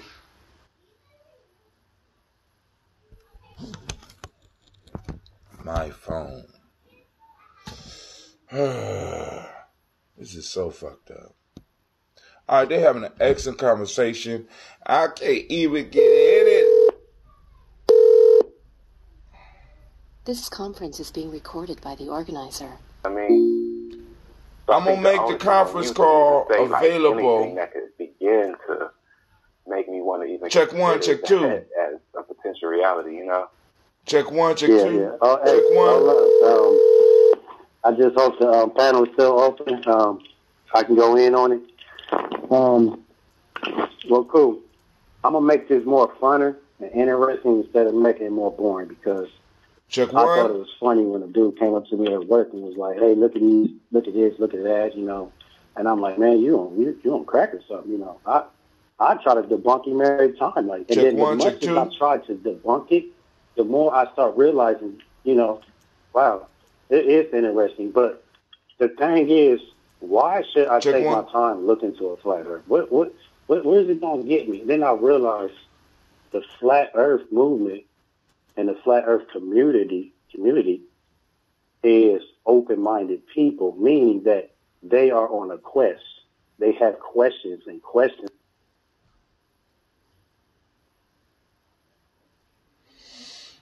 All right, family, and we're going to go back in because I want to keep the conversation going. So what I might have to do, I might have to have this thing call me on another device. This conference is being recorded by the organizer. Earth, they're both the same. They are flat. The ocean is flat, horizontal, left and right. But the sky above us that the ancestors spoke about, which I was going to get into that, because, the other brother, to show homage to, ancestors. I like the ancestors, too. They spoke to us in symbolism and, sacred geometry, all this type of stuff check like one, that. Check two. They spoke of the sky was lit, guys. Check one, check two. It's working. Welcome back, sir. Man, y'all been having a comment. I'm so cold. All right, Hey. now, dude. Shaka ain't even on the line this time. You can't even blame it on Shaka. No, it ain't. It's some goddamn Uber conference, man. But y'all having a good conversation. Listen. So now, I'm not one to refute anybody's views and shit. All we need to do is ask questions, right? And Kwesi, you doing a real good job. So I'm gonna sit up here and listen because, listen, there's no way outside of me having an ability to put all three of us in a rocket and shoot up into space to prove this man wrong, right? But now, Kwesi is bringing up some mathematical pieces that we have to deal with. We also have another brother in the circle that is a mathematician and who was involved in putting up the space station that goes around the Earth right now. Now, but you were stressing the fact that as a flat earther, you are open-minded and you start looking at stuff. And you started, and they've been able to answer all your questions. So go ahead, because I want to ask some questions, because this shit is good. No problem. And like I'm gonna say, again, I'm a student right now, pretty much raising my hand, but it's so far I'm on this end, the flat end. So I had to learn my shapes over, because when he was talking about the globe and flat Earth, I thought it was just crazy, man. I wanted the guy to get away from me. He just kept bothering me at work. But he knew I was open-minded like you guys. And I said, okay, what do you want to talk about? He said, what is the shape of a circle, And I'm like, a ball? I got it wrong. I kept getting my shapes wrong. Shape is not, now, a circle is not a ball, but go ahead. We're getting it wrong. Right. And a lot of people, when they look into flat Earth, they have to learn their shapes again. Because what we're trying to say is that the flat Earth is a circle, not a globe. A globe is a 3D dimension of a circle. So once I started getting back into that elementary, Wait, back up. Wait, stop. Hold on. Hello? Hold on, back up. Now, let me understand this. Flat earthers say that the Earth is... So now let me ask you this. Far as the universe, are we, in the flat earthers' view, at the center of the universe? Are we in the center of the universe? Yes. We are close to the center, and I will answer that after you probably ask another question. I don't want to go on, but go ahead, ask another question. No, because I want to see your view of everything around us. Is humanity, okay. Is humanity and Earth at the center of the concept of the universe of the flat earthers? Do you understand my question? I think I understand you, but cut me off if I'm wrong. Are you talking about land and humans on the land in the center of the Earth? No, I'm talking outside the Earth is the waters. I'm talking about in your concept of the universe. What is at the center of that?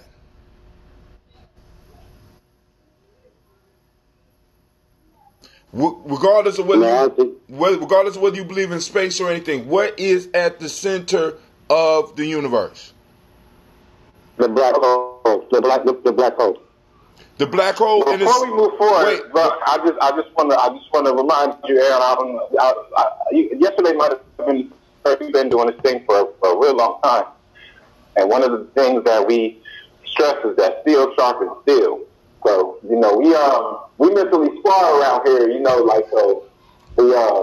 The only thing that kind of has precedent as far as we're concerned is the truth. So. You brought up something very controversial. So I just really hope that you don't have an emotional tie to your theory. No. I just eventually about to get dismantled. But hey, no problem. Since you called in, y'all gotta ask all the questions. Y'all gotta ask as much as y'all can, and then let me jump in on. I'm sorry. I thought my thing dropped again. I ain't mean to cuss like that. I'm sorry. I was just listen. Family, you get emotional. This is family. You come in through Quasi. We discuss. So I'm quite sure you're ready for this because in having this view, Quasi, I'm quite sure he have already ran into people that got very frustrated with the conversation and very smart and get very frustrated with the conversation and won't even finish the conversation with him. But now back to my question. In your view of the universe, because it's like, so now, what's at the center of the universe? And I got a question. Is there a difference between is it 3-dimensional? Is it 4-dimensional? Is it 5-dimensional? Or is everything just flat? So first off, what's at the center of the universe? Okay, no problem. Into center is the center is a black hole. It's the black hole that they turn into the North Pole. So it is the black hole that created all things, which they call the ripple effect. That they turn into the all-seeing eye, but the Polaris star stands above, that they create Christmas on. Everybody on this earth can see the Polaris star that they call David, that we use on a Christmas tree. All-seeing eye star has got turned to spookinism, religion, Satanism, and all type of holidays. So what the center is important to the flat earth is because we all say that the Big Dipper points north, all compasses point north, and all our vibration points north. All our blood has iron in it, and this is what I keep speaking about. All our blood has iron in it. But in the center of the earth is a magnet field. All right? And all compasses, no matter where you go, any store you go to, your cell phone, all of them are pointing to where we all come from, originally come from. Flat earthers, we don't believe that we come from a country or some type of Africa. We know that we all start from one place, evenly.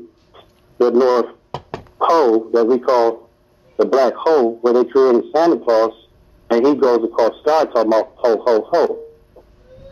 So I'm going to stop right there, and I'm going to let y'all just ask another question, but I keep going. I'm going to stop right there. So now, check this out. If the Earth, now, is the Earth, from a flat earther's perspective, is the Earth spinning? Yeah, I never answered that. I'm sorry. So, yeah, from the center and on out, as a ripple effect, because when you drop a rock in the water, it creates an even ripple effect. Because all around the circle is flat, and it's infinite. And on the outer ring of the ripple effect is the Antarctica, the ice wall ring. The Earth is not flat as coming off an edge, starting from the center to the edge. You got to go up the wall. So go ahead. So has anybody calculated how steep that should be? Because if, and I mean now, because Quasi brought up gravity. So how do y'all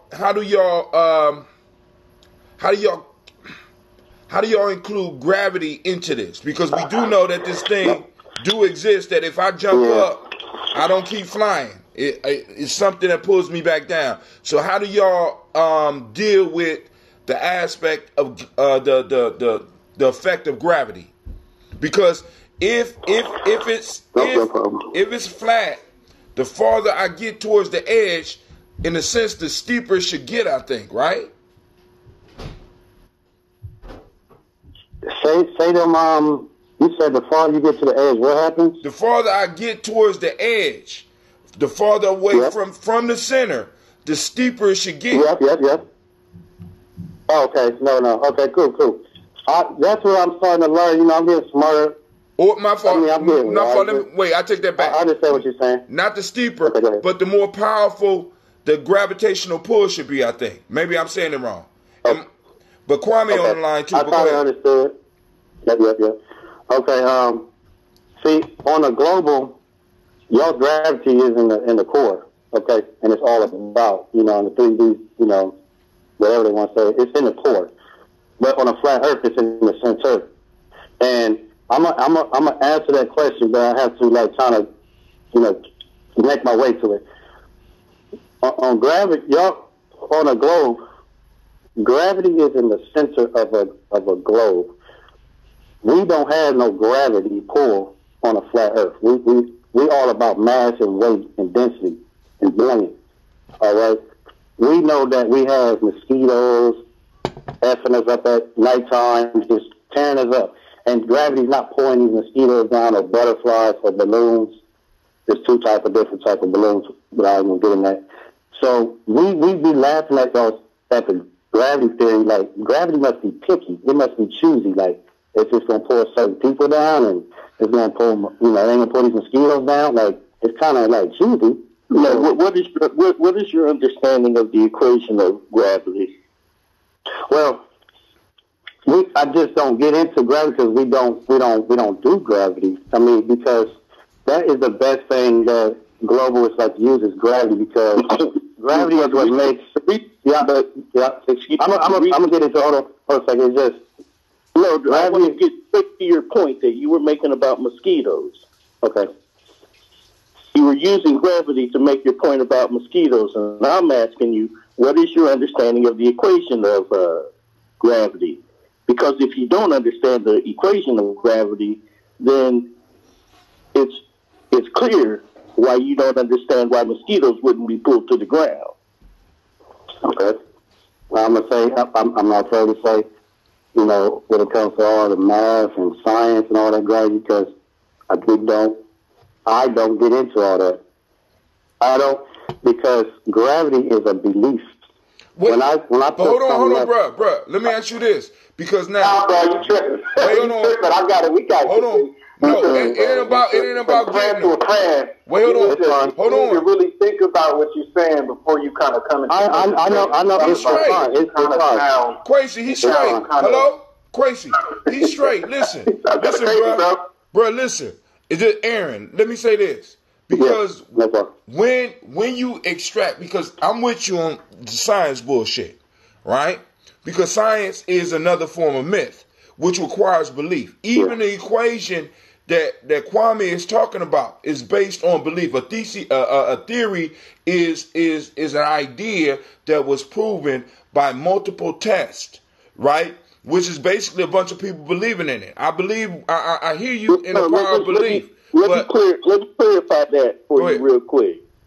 Now, you have the general understanding of what a theory is. And to your credit, Aaron, I don't blame you for keeping an open mind. But there are observations about nature, right? So you're observing something. Then you try to quantify it. Once you quantify it, you develop a hypothesis or an idea of how that thing or that phenomena works.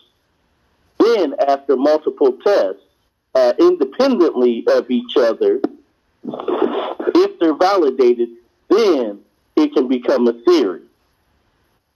And what that theory does, and again, many theories have been proved wrong, so just because some of the theories don't make it fact. So I feel you on that, Brother Aaron, and what Brother Hatem, where you were going with that. But the idea is this: that if I kick you in the balls and you realize it hurts, and then somebody else kicks you in the balls and you realize it hurts, you start to get this idea that every time you're kicked in the balls, it's going to hurt. And so you develop a quote-unquote theory that if somebody kicks me in the balls, it's going to hurt. So until somebody shows a different result, you abide by that theory. So that's why it becomes a kind of a weighted argument on your part, Brother Aaron, to convince whoever else that the earth is flat. But hey, Now, I don't give a damn. But Kwame, I don't give a damn. It's just can I like just look. Go ahead, Aaron. It's on you. Y'all being real humble. I appreciate it. And I appreciate the host. Cause one thing I noticed about him, it's my second day hearing him, that he said something powerful. Yes, I do go around like gas stations, Family Dollar, Walmart, and I probably heard everything you're gonna say. So I am prepared for a couple people like, man, this sounds crazy, but if I can explain something that a lot of folks, we went to school for years of learning this stuff. When the kid, my son was like, he's 7 and 8 years old, I got 2 kids. When they first step in their classroom, they put their hand on their heart and they touch to the flag, and they got to learn the globe. That's the main thing. Get them straight out the womb. When they come straight out the womb, they touch to the flag, and they learn about the globe, and then they learn about Christopher Columbus. After that, it's been okay. Go ahead. Aaron, we've known each other for about good 15 years, bro. Like plus, you know what I'm saying? My friends are a lot nicer than me, and you know this. I can't. They would let you keep going, but I would be like, nah, you got to stop, bro. You got to go read some books before you can even really enter this conversation, because what you're saying is ridiculous. You know what I mean? Like, goddamn, Quincy. You allow people to come. It's ridiculous. Stop. And I think that it's not founded. I'm sorry, I don't mean to be insulting. No, it's not founded. You know what I'm saying? It's not founded in anything that you're just kind of throwing out claims, and in a sense, like, we ain't got time for that. But Quincy, as people, like, we need to be building. Quincy, I don't want to be building. Quincy. Yeah, I said, we need to be building on a foundation of stuff that we can collectively agree on, like centrifugal force. Like, if you understand the concept of, then what you're saying is a complete. You understand how it's a complete waste of time to even go down that rabbit hole, because you can keep going and going and going and going. But the concept of centrifugal force necessitates gravity. It necessitates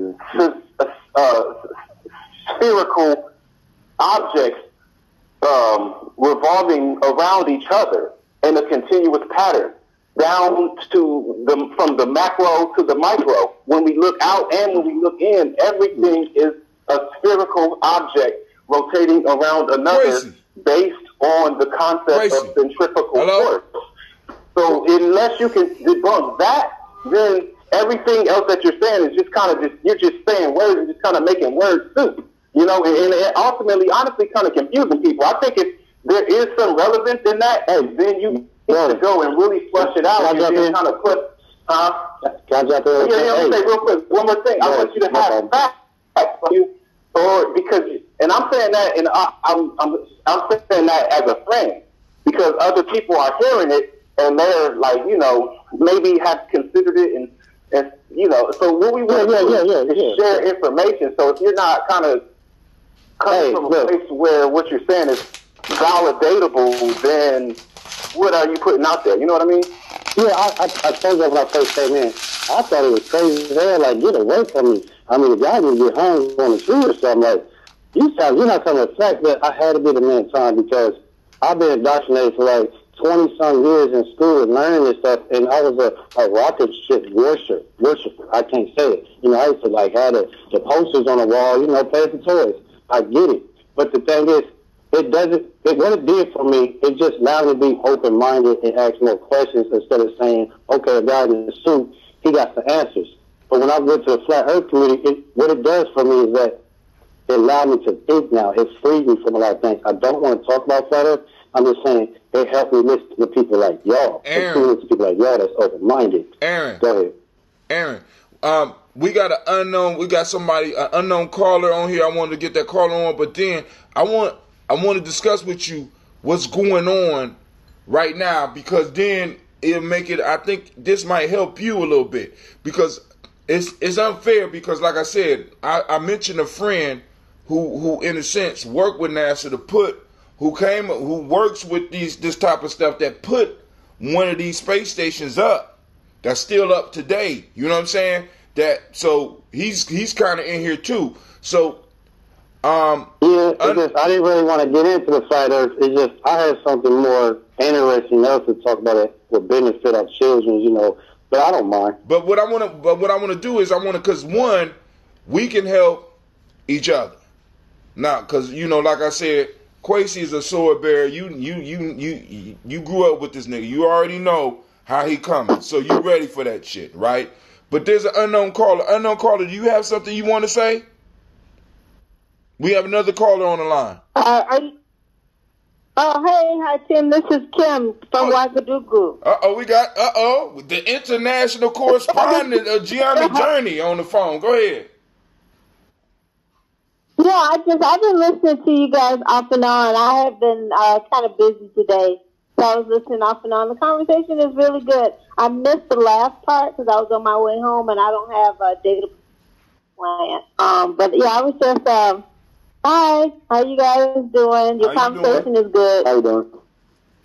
Yeah. So, Aaron, welcome to the family, man. We get raw here. You know what I'm saying? Now, appreciate it, man.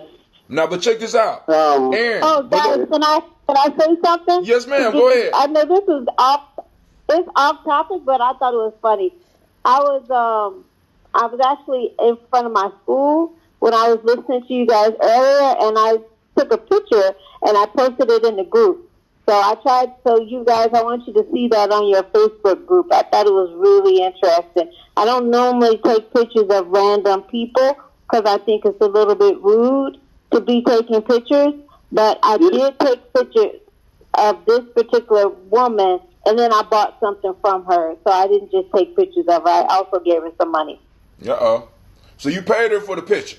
So you captured the soul for some money, huh, Tim? I did, because I don't like to do that. I understand. I don't have a lot of pictures. It's a little bit rude to be taking pictures, but I did take pictures of this particular woman, and then I bought something from her. So I didn't just take pictures of her. I also gave her some money. So you paid her for the picture?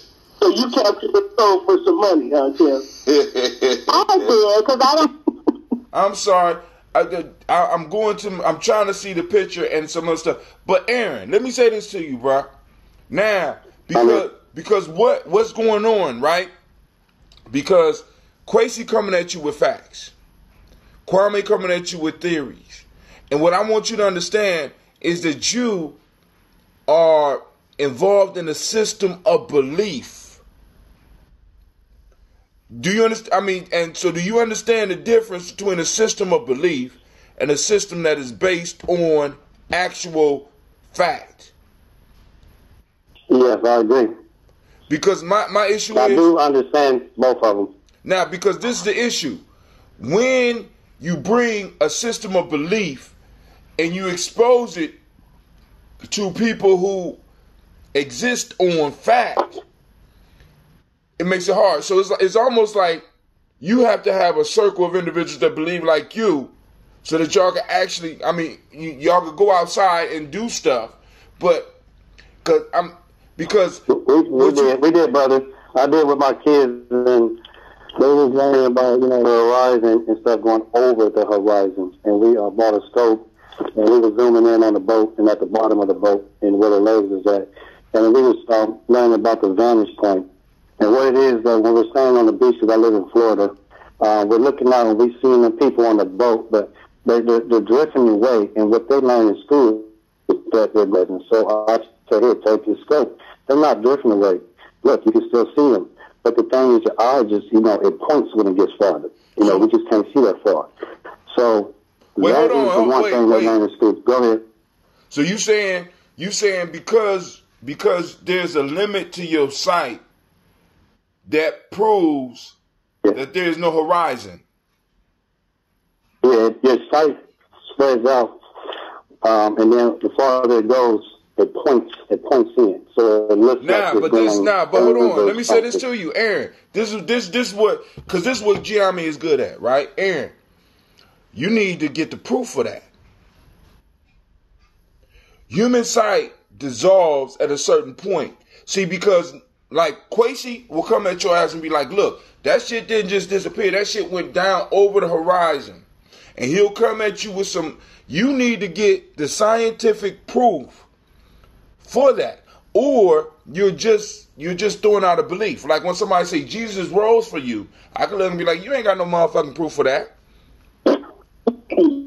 You understand? You understand what I'm saying? Yeah. No, I got you. Like I said, I thought I just told you my proof.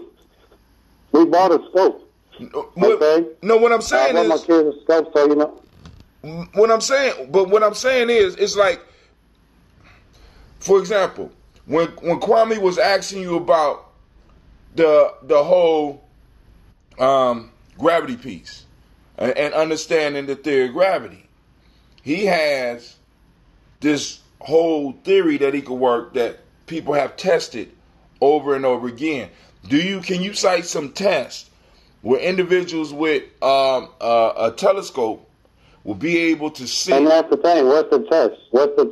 I have never seen a gravity test. Well, now I can tell you how to do a gravity test right now. You can literally do a gravity test right now. You're talking about dropping something? No. Get a ball and some string and spin it. That's called centrifugal force. That is the generator of gravity. It will work 100% of the time. If the ball goes the length attached to the string, if the ball goes in a square or goes in a triangle or anything other than an ellipse, not even a circle, an ellipse, then you have debunked gravity, and I will forever submit to what you're saying. Matter of fact, I've got an experiment for you tonight, or actually tomorrow night. Go outside at about 10:30 and look in the northeastern sky. Or no. The southeastern sky. You will see the moon bigger than you've ever seen it, or bigger than you're used to seeing it. It's going to be red. I've never actually witnessed this phenomenon, so I'm very much intrigued about it. But this is proving the fact that this celestial body is moving in accordance with each other. And if one body moves in between two other bodies, and that the primary body is an emitter of light, the primary emitter of light is going to stop the direct line of light. And the reflection is going to change the tint of the moon that we're used to seeing, this whitish color. It's going to change the color of it because light has been refracted. You see what I'm saying? Like all of these factual events are going to play out tomorrow night in the sky. And it's going to be beautiful. It's going to be an amazing display of the reality of the movement of the bodies in the sky. And that's dope because actually that's what I wanted to talk about anyway. That's what I was getting at with what's about to happen in the sky. Wait. You said that because the thing about it is that I have never really got to really say, what really made me look into this. The thing is, I had to realize that water don't bend. And they say gravity is helping this wet ball, marble ball world we live in. I know that when I build my dresser for my kids, I got to use a level. And that level got water in it for bubble. Because water finds its own level. And water does not curve. I can't go nowhere to no store and buy some bent water. What would you need bent water for? I got a pool in my backyard. And I'm just saying, when I look at a globe on the internet and they zoom it down on it, it's a wet ball. I tell you, I live in Florida, and I live 7 minutes away from the beach. It's flat as hell. My pool is flat. I got a humongous pool in my backyard. I did a lot of videos. I'm not reading books, and I'm not looking at no books at all. I'm just saying, I was with y'all, but I had to think about it. Dude, I can't find no bent water. But water finds on level. What are you trying? The earth is flat? Is that it? Yeah. The ground, no. When people put the earth, they talking about the whole cosmos. What I'm trying to say is that the ground we walk on is flat. The outer. Okay, it's nothing. Yeah. I mean, yeah. The ground you walk on. You're talking about when you say you're talking about Earth's surface. You're talking about surface, right? Yeah. Earth's surface is Earth's flat. surface. You're yes, right. Ma'am. Earth's surface varies. Earth's surface can be water. Earth's surface can be flat. Earth's surface can be mountainous. Earth's surface can be a lot of different that is sitting on the table. The table is flat, but we put objects on there like mountains and stick figures. But the surface is flat. The water is flat. The whole cosmos is a globe. That's not an argument. That's not an argument.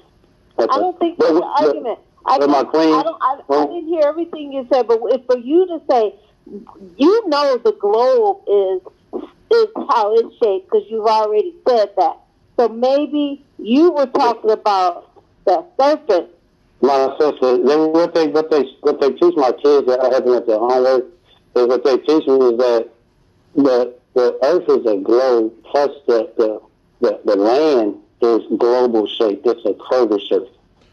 And we both just agree. You just said that the land is flat, but they're teaching my kids. But hold on. Bro, hold on. Now, hold on. Go ahead. No, what I'm talking about is the surface of the Earth can be flat. It is not constant. It's not the same all over the globe. All right? It's not the same all over the globe. So it can be flat. It can be multiple. You can have different kind of landforms on Earth's surface. It's not a whole flat plane. That is not the case.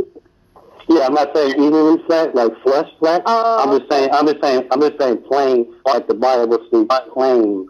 We call it flat now, but the Bible spoke plane, and we call it airplane. Wait, stop. Bruh, hold on. See, hold on. When you having now, this is what I'm trying to help you with. When you having this discussion, right? Please don't bring up the Bible, right? Because what it is what you're showing is a belief and not a fact. Now, because I want you to understand this, it's sort of like some things are just so big for us that we can't conceive the fact that, because I want you to think about this. How big do you think the Earth is big on a universal scale? I think is the Earth big? I think it's humongous. It's humongous. But okay, can I ask you a question? But hold on. You have a good question, Hatem. I have another question for you. Okay, if you're saying the whole Earth is flat, right? I'm trying to. Then why do we have time zones? We have time zones for a reason. And the clock, if you know how a regular clock is round, right? It's a circle. It's a circle. It's circular. So we have time zones for a reason. If the Earth was flat, like what you're saying, all flat, then we wouldn't have time zones. Right. I can. Now, and we can prove that on. But I don't want to mess up. Go ahead. We can prove that right now because she is in a whole nother time zone from us right now. Because you on the same time zone with us. I love that time zone thing. It's just, I'm telling you guys, my vision of the cosmos is just totally different. It's more simple, and not that we have to use a book and we have to go go to school and pay for this knowledge. It's something that we can walk out and learn on our own. I don't believe that the sun is bigger than this planet. We believe that the sun and the moon goes in a circular clock motion over our Earth. So, that creates our time zone. It creates our time zone. Yes, that creates our. I know it's not true. I was just speaking. Hold on. That's a belief. I understand what you're trying to say. No, I'm not trying. Go ahead. No, because I never can finish it, so y'all can understand what I'm saying. Because remember, I'm up there by myself, And it's cool. But I'm just saying that the sun and moon, when I walk outside, it goes over our head and goes away. It takes its light with it. If I'm in the hallway with a flashlight, I'm in front of your face, and I go away from you. I take my light away from you. That's what I see the sun doing. The sun is going away. It's not going down. It's not going up. It's going in a circular. Brother. Over us. Brother. Okay, go ahead. And this is what I'm trying to tell you, brother, that I understand what you're trying to say, but I don't think you're saying it correctly, even from a flat earther perspective. Because when you say what we believe or what we've been taught, it's not that the sun goes around us. We go around the sun. No, I said the sun is big as the omega in the space. Like they said, 11 million Earths can fit in the sun. I don't agree with that. Can I say something? Look, I'm sorry. I just want you to think about something. What you're doing is denying a thousands of years worth of science that humans have generated. Like, we had the sundial during the Maya.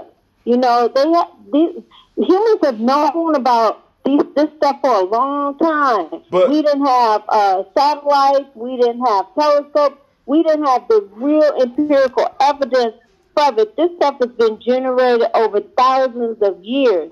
And now you're sitting here it only been around since the 1900s. No, that's not true. The NASA program came in the 1900s. But hold on. But Sister Kim. The Arabs knew about constellations in the sky. Come on now. These things that's true. All our ancestors knew about stuff like this. Yes, they did not have the evidence. They didn't have the evidence of it. So basically, you're talking caveman science. Like, we way past this point. There's no point in stepping that far back when you have had humans before you who have this research. What you're doing really is pointless. Sister Kim, hold on. Listen, there was hundreds of years of facts of us not being real humans. What he's going through is a period of him challenging science and being able to challenge it in a safe and being able to challenge it in a safe way. Now, what we have to do, because what's going on right now is what happens is, like, for example, when we come into consciousness and we start looking at some of the stuff that's going on, we immediately start looking at some of our relatives and we're going to save them from Christianity, but we can't do that shit because when we go in with facts and not ready for that shit. Now, I'm not saying that he's not ready for it, but what I'm saying is we got to understand, listen to what he's saying and do stuff to, like, kind of, because I want you to think about this, man. I was just let me say this. Let me say this to you. On a universal scale, the Earth is quite minuscule. I mean, I'm talking like, if you could imagine this grain of sand piece. Now, what got me thinking about this was I was with one of my Native American brothers, one of my elders actually, and he said, "Brother Hatim, we are no higher than a blade of grass and no lower than its roots." And I'm thinking about that shit. And then I'm doing some research and I find out that the sun is 1 million times bigger than the earth. Now, it's hard enough for me to contemplate how big something like the earth is. Because it's like for me, it's like you're trying to equate something so big that you don't have any conception of what you're dealing with. So the earth is big to us, but on a universal scale, it's so small. The sun is humongous. And even on a universal level, our sun is very minuscule when you really start looking around and you really start studying. So it's like you're trying to apply a science that's very local to a cosmic scale. And it's kind of, for us, It's kind of hard because it's like I look at the sun, and for me, I'm seeing something that is so far away from us that is hard for me to even conceive, because I can't. If I was to go around the earth 10 times, I probably wouldn't still get it. It's so far away from me that I don't have any mechanical way or to even conceive it. I have to use my total imagination, and I'm looking at something that is 1,000,000 times bigger than what I'm on. And then now I got to humble myself, because I'm like, damn, all this time I thought I was the center of the universe, when in fact I'm smaller than a grain of sand. And I think maybe in some ways you might be fighting back against being so insignificant in something so grand. I mean, because shit, it hurt my feelings. I thought I was the shit. I think it's, look, I think it's safe enough to say that the brother Aaron is challenging what he's been taught. And I encourage you to go that vein, bruh. Challenge what you've been taught. I may not necessarily agree. Thank you. But at the end of the day, that ain't gonna help our kids any. No, it's not. And I didn't want to get into this. I'm just saying that. And I'm sorry if I'm stuttering. I'm just saying, once I got into this community, I was open to you guys. When I was stubborn, I didn't want to listen to people like finally here. I'm like, let's talk about spider monkeys, anything. And I'm like, man, finally I'm free. You know, I'm free from a lot of things, and I didn't want to talk about that. I'm just saying I'm so open-minded that I got so much stuff I learned. I didn't tap into infinite electricity, that I'm teaching my kids that we don't got to use generators. We don't got to use electricity. We can use the magnetism, the elements to power up our homes. We can use it to heal our bodies. I wanted to get into that. That's what the flat earth led me to, the elements. Go ahead. I mean, that's what's up. So the thing is, I'm a waste management. I do wastewater. I got to get metals and chromes and stuff out of water. Everybody needs clean water. Water is being destroyed. We are coming across a lot of GMOs. I mean, people don't even know how to interpret a GMO type of grapes and watermelon. And this is the thing I like that Quasi was saying about the genders and stuff. How do we say what's different? How do we know that we come from a woman, our belly button? How do we know that watermelon comes from the earth? It got seeds in it. If it don't got seeds in it, it's a GMO. How do we know, okay, this plant don't got seeds in it? Well, it got to have a root. All right? So when I'm teaching my kids how to look at vegetables, how to listen to it, what it sounds like, but when you open it at home and got a white seed in it, that is a GMO. And if it don't got no seeds in it, it can't be fruitful. You can't replenish the earth. You can't spit the seed out and or the birds pick it up and take it over there to another country, whatever. It was a good system the way the earth was made. We're supposed to spit these seeds out. We're supposed to spit these seeds out, poop it out, and grow, and it's just free. It's infinite. Go ahead. For me to take a step back, and I do appreciate what you're saying as far as like being open-minded. I do think that there is a point of being open-minded to a detriment, though, because I think one of the things, the most important thing that you're saying is the importance of educating our young people and educating them in a way that they're able to spot inconsistencies and point them out and investigate those inconsistencies. But at the same time, there's a line between teaching open-mindedness and crippling young people and making them be so open-minded that they're ignoring obvious realities that people have been utilizing. Take that off. Put on them shoes. For, as long as civilization has been, like civilization, the possibility of civilization is based off of certain things like gravity, like aqueducts. The whole way that we use, you talking about waste management and water. Like, water is always going to seek the lowest point. So that with that fact, then you can create aqueducts, and aqueducts can evolve into water towers and things of that nature, and then we could utilize water in a more sustainable way to create like that city. Facts. Let Kwame go. Let Black Yoda go. Go ahead, Kwame. Is that generally thinking, and this is why keeping an open mind, but as a friend of mine said, not so open your brain, folks. But we are of the impression that all liquids will flow downwards, right? It finds its own level, facts. Right. And notice I said liquid, not water. Liquid. What about liquid helium? What does it do? You said liquid what? Helium. Liquid helium. If you put liquid helium in a glass, if you put liquid helium in a glass, liquid helium will start to crawl up the sides of the glass. Wow. I didn't know that. That is a counter to what we understand about, and I'll have to double check. I believe it is liquid helium, though, but because I use these paradoxes are the greatest teachers that we can possibly have. And so that's why I encourage you, in your train of thought, Brother Ed, what you're finding are a lot of paradoxes. And once we can find the truth of those paradoxes, then we will have elevated our understanding to a whole new level. I agree. I definitely agree.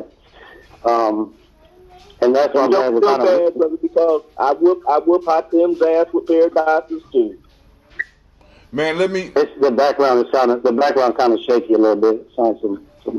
Now for me, because the reason I'm saying how we approach and discuss these things, because in my search, I found a certain form of Islam, and in that form of Islam, they was telling me that you couldn't get to heaven unless you spoke Arabic.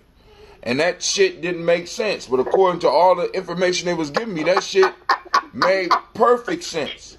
You understand what I'm saying? According to all the information they gave me, and I kept saying, so I said, wait, my grandparents been living good this whole time? They supposed to go to hell? Yeah, and I'm sitting up here like, damn, I got to get my grandparents to be Islam and speak Arabic, but that shit is not going to happen. And the priest, you know what I'm saying? Nah, but hold on. And the only thing I'm saying, the information they gave me opened my mind, but eventually I got to a point where I was like, okay, I don't have to fuck with y'all. I'll take Hatim with me, you know what I'm saying? But I'll leave all that other shit over there, right? And the piece is, we got to understand, we all go through these phases, but we all have to still maintain the open mind, but also understanding that even with some of the good information we gonna get, there's gonna be some bullshit. So I have to do wisdom mining, and that's what I encourage you to do, and all of us to do wisdom mining. That means do that hard work and do that research. And like you said, because I don't know if y'all understood what the brother said. He said, listen, if it wasn't for the flat earthers, he wouldn't even have talked to us. He found this show. That's why I love y'all. That's why I love y'all, because you listen. That's all I'm trying to say to y'all. Like, I'm just so happy for them to let me listen to y'all now, because I didn't care for y'all back then. To play my football and play basketball. You know, now I'm like, this is what I was and that's the only reason you got along with Quasi, because y'all play basketball. Because Quasi a mean motherfucker. Look, he about to get mean right now. He mean. That's the only reason y'all was cool, because y'all play basketball. Because Quasi is a mean motherfucker, and he has always been there. But now I was like, I choose my word. I do my best to choose my words wisely. And like what I said was that what you were saying was ridiculous. I was attacking I'm going to attack ideas fiercely. And that's why I challenge people. I'll let you know up front. Like, make sure you're separating your ideas from who you are, because I'm coming at your idea full force. You know. So what I'm saying is there is a lot of wisdom to be discovered within paradoxes. You know what I mean? Like, just like there's not all liquids do have the same thing in all environments. There's a such thing as a thermophile, things that can only live in boiling temperatures. So there are things, and there's different that take shape when you combine different elements and all kind of different things. My only thing I was saying to you is I fully believe that the space that you're in is one that could stumble onto something that could completely alter the paradigm of reality that we live in. The only thing is, flush that idea out and make sure that it's making sense so that you don't lose credibility when you finally discover that thing that it is that you want to share. But hold on, Quasi, I'm gonna challenge Quasi on I might have to that. leave in a minute. But hold on, I'm gonna challenge Quasi on that shit real quick, because when black men discovered that we were the founders of civilization, that shit was ridiculous.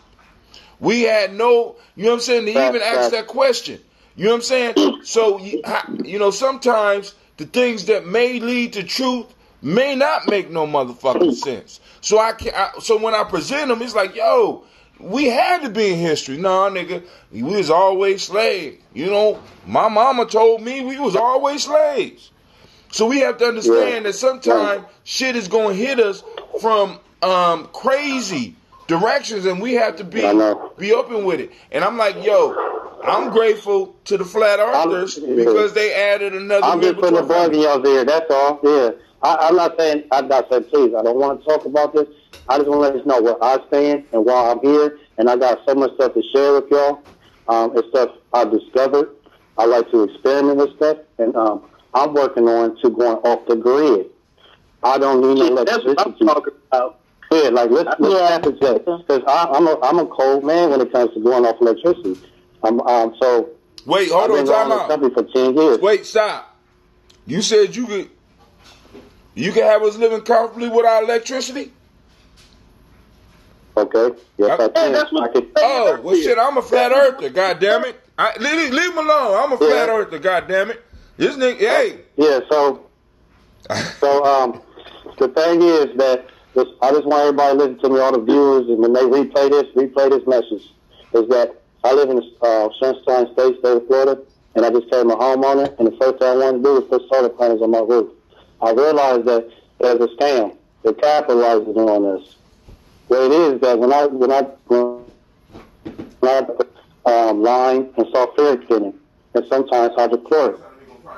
The thing about sulfuric is it's a great chemical to spark your battery up. You know, everybody has sulfuric in their stomach to a pH of a 1. And sulfuric is low as a 1 on a pH level.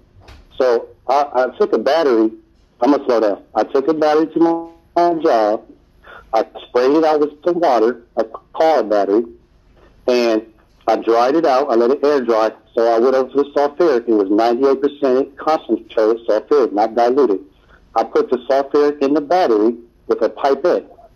I rolled it up to just the little metal piece you can see when you open it up. I don't know what it's called. So you take it up to a little metal piece. I let it cool down for 30 minutes. I put it in the car when I clocked out. I took it to Advanced Auto. I put it on the counter. I said, hey, man, can you charge this up? I just want to let you know I put fresh acid in it. He said, good looking. I put my name on it. He put a sticker on it. He took it to the back room. When I walked out the door, the man said, hey, this is already charged up. What'd you do to it? Why'd you even bring it here? I'm like, for real? He's like, yeah, it's already 100% charged up. What'd you put in? I said, I put 100% sulfuric in it. He said, what? And then we all started pondering, like, hold on, man, they diluting our batteries. It's a yield thing. They're getting yields off our batteries. They're putting, a little bit of distilled water and some sulfuric in. That's why they only last like 2.5 years. But guess how long I had this battery, y'all? I had this battery for 7 years in my car, and it has not died yet. Because what it is that it's concentrated. It's not diluted. So what I'm doing now is I took a few other batteries I put inside a wooden box, and I tapped into it and I wired it up to wire up my deep freezer and my refrigerator. It's a self-sustained generator that's going to last for, I'm trying to count down, probably maybe 5 years. But I can get better than that. The thing I realized about the solar panels is the solar panels are supposed to charge up the batteries, and then the batteries give us electricity. So what I'm saying is that they are going to give you some diluted batteries. You don't need to take these batteries and get them sparked up. You can put 100% sulfuric from the earth at the bottom of the ocean and put it, like if anything happened to us in this world, you can go to the bottom of the ocean, get that sulfuric, put it in your battery, and you will have electricity right there to power up your car or maybe your appliances based on your watch. I don't know what you're doing, but I got something better than that. The thing is, I realized that the element of the magnet can last 100 years. This is what Tesla was talking about. So I have a light in my garage that runs off a magnet field. I took 2 magnets, I took 2 spark plugs, I wired copper around it, I tapped it on the right magnet and the left magnet. You can put the light between the magnet, which is a frequency, a field between it. That's infinite electricity. That's called infinite electricity. It will last for 100 years. You can wire your whole house off of magnetism. This is what they are running off of subway trains. This is what they're running off of all these high advanced machines at my job. Everything runs off of magnetism and a little bit opposite attraction of metal. Magnetism is the best element in the world. That's what our blood has in it. We have iron in our blood. Tesla was speaking on this stuff, and the ancestors, he started from the ancestors.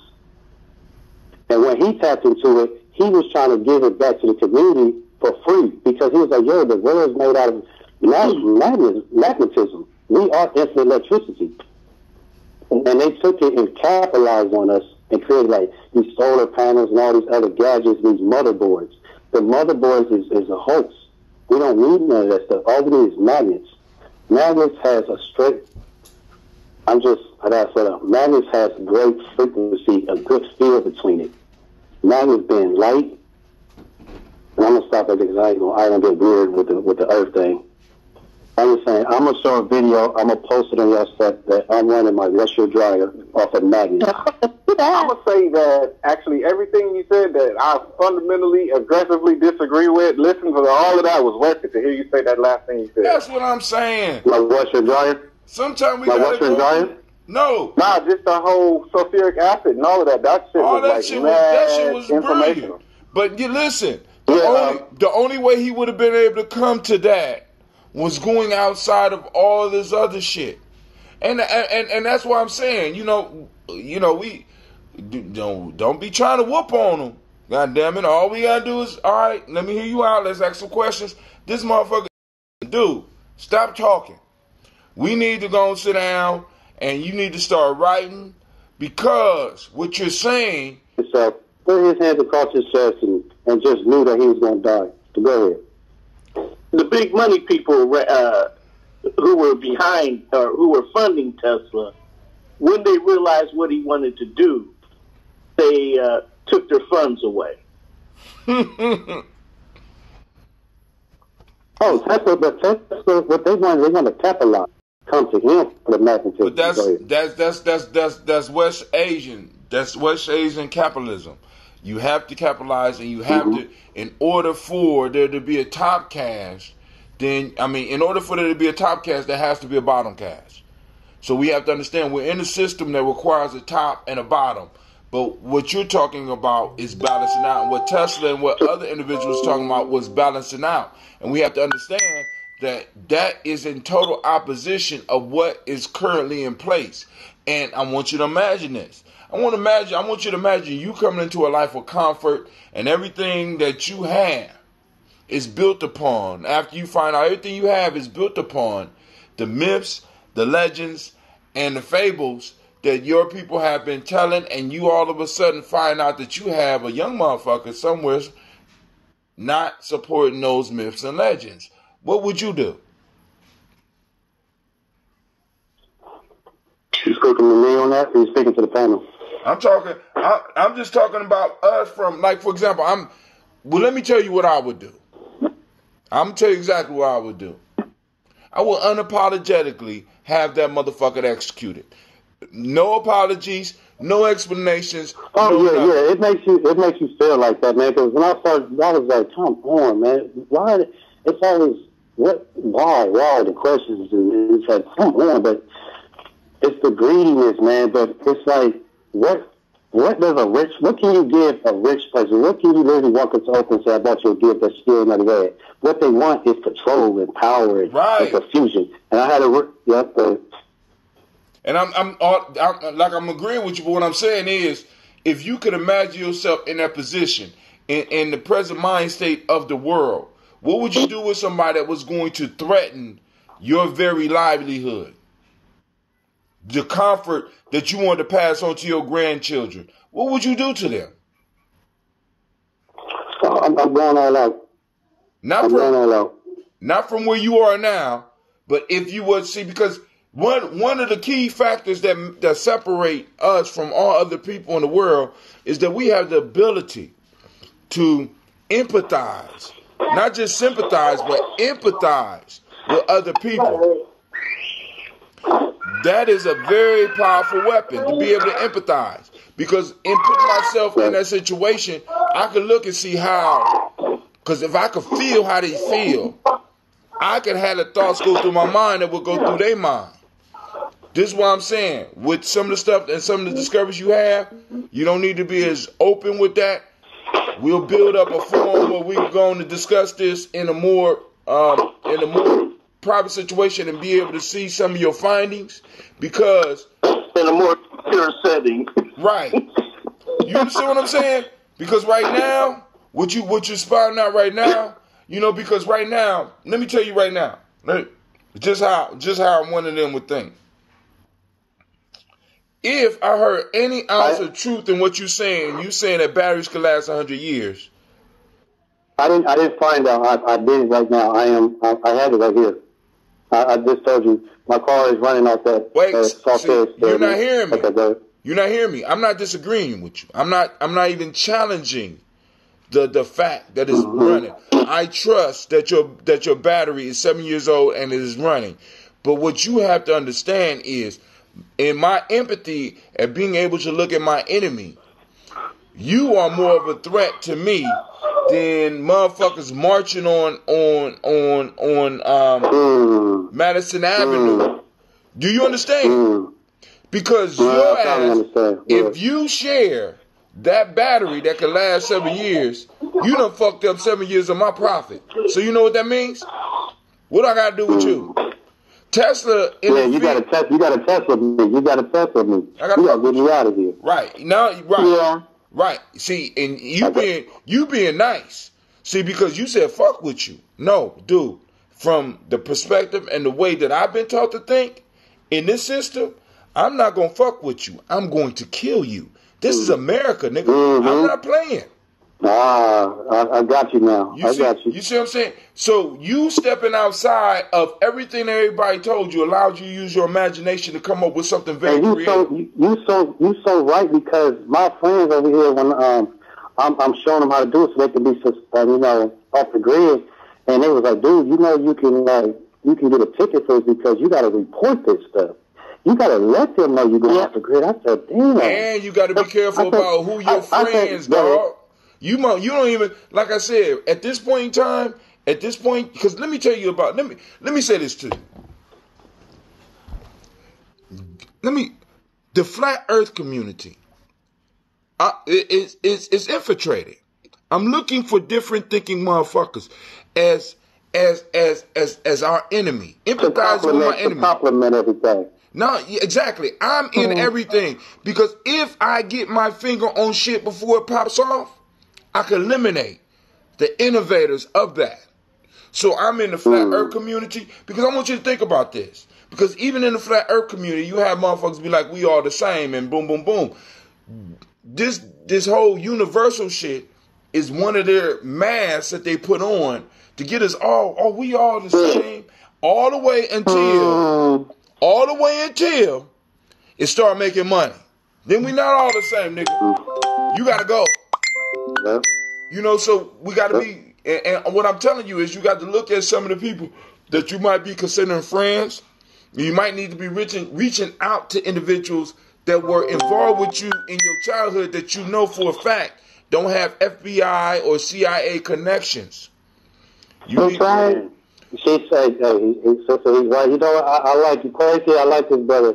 And shout out to the other brother. You're so right, because that's what happened to when the hippies had a hippie movement. It was only going for 10 years. They killed off that hippie movement because hippies was organically making their own clothes and not trending and not doing all this, and then they created hip hop, and hip hop came around, and then here's y'all's culture. Go get the Adidas and this and that. But go ahead. I'm done because I gotta be at a meeting in 20 minutes, and I'm 30 minutes away. Mm-hmm. What time is it? It is 1:35. 1:35, Brother Kwame. And I'm still waiting for this goddamn snowstorm that was scheduled to be popping off. So I'm going over here to meet my kids because we had young people, family, listen, we out here doing the work. We had our young people working with our young people. They did a lock-in, and they're bringing the boys over to the school as we speak right now. So I just want y'all to know the work is being done. I want to say, Brother Aaron, I want to thank you. Brother Quasey, with your mean ass, I want to thank you because I love that shit about you. I love that shit about you. Brother Aaron. I love Quasey. Brother Aaron. Brother Aaron. Always, man. You still can't stick me. Hey, Quasey, come on, man. One love, man. One love. I'll see you at the school, bro. Yes, sir. Brother Aaron, be careful who's around you. Be careful who's around you. Start documenting your shit. Yeah, I'm listening. And if you're going to come out like if you coming out like this, you need to get you a YouTube channel and start showing motherfuckers immediately how to do what you're doing. Because please understand what happened with Tesla. All right? I mean, you brought Tesla up. I didn't bring them up. So please understand what happened with people already doing it, brother. People already doing it. It's just I'm more truthful about the ABCs of breaking it down. Everybody just want to give me a donation type stuff. I don't want no money, man. I just want to help people out, man. I could dig that. And I'm with you on that shit, right? But please understand, your enemy is well financed. They taking donations in the church. They taking donation in the media. They got a military. These motherfuckers ain't playing. So understand, you can't be playing either. But yo, go ahead, Aaron. Hit last word, you. Okay, I want to close out with this. Anytime y'all's microwave break down, look inside y'all's microwave. You're gonna realize there's 4 magnets in there. Sometimes they rotate and they create the microwaves off of magnets, and magnets frequency field became microwave. That was the frequency. So y'all can look into that. The microwave has magnets in it. Wait, stop. I'm gonna be late now. You said microwaves are made from magnets. Microwaves has 4 magnets in it when I took my microwave apart. Stop. I love this brother, man. Stop. Listen. See, because most niggas have to see how we put it back together. Right, exactly. Because most people don't even see. Because I was just thinking about this. Ain't nobody taking this apart, but I was just thinking. Listen. You are answered to a prayer because was just thinking about microwaves the other day because I'm driving down the street and just random thoughts coming through my head. People protesting about nuclear energy, and basically what they do with nuclear energy is that they use these dangerous elements to create enough heat to create steam to make electricity. I said, why nobody ever just made a giant microwave and put water in there? Because ain't no poison shit coming out of my microwave after I get done making me a motherfucking Hot Pocket. So why not just microwave the water to make the motherfucking steam to, you know what I'm saying? You come and then all of a sudden you come out of here. See, because we didn't make you know what I'm saying, to where you didn't want to talk to us. You say some shit like a microwave oven has 4 magnets in it. Yes, I took my microwave apart to do my self-sustained generator, and I got my magnets out of the microwave, and I said, these some good sizes right here. I'm going to use these. Maybe this is for the next show, but yeah. But I'm gonna get Quasey's number. He can let me know because he's little baby generators for my house, so we can go over it. Have you considered the desalinization process? What was that you said? Desalinization. So you take ocean water, which is salty, Yeah, I already did that. I did the salt water and the magnet with the light bulb. But I already did that test. I took a cup and I poured water in there. I took some salt, some table salt, and I put that in, and I put a little, a nice solid magnet with a hollow in the inside.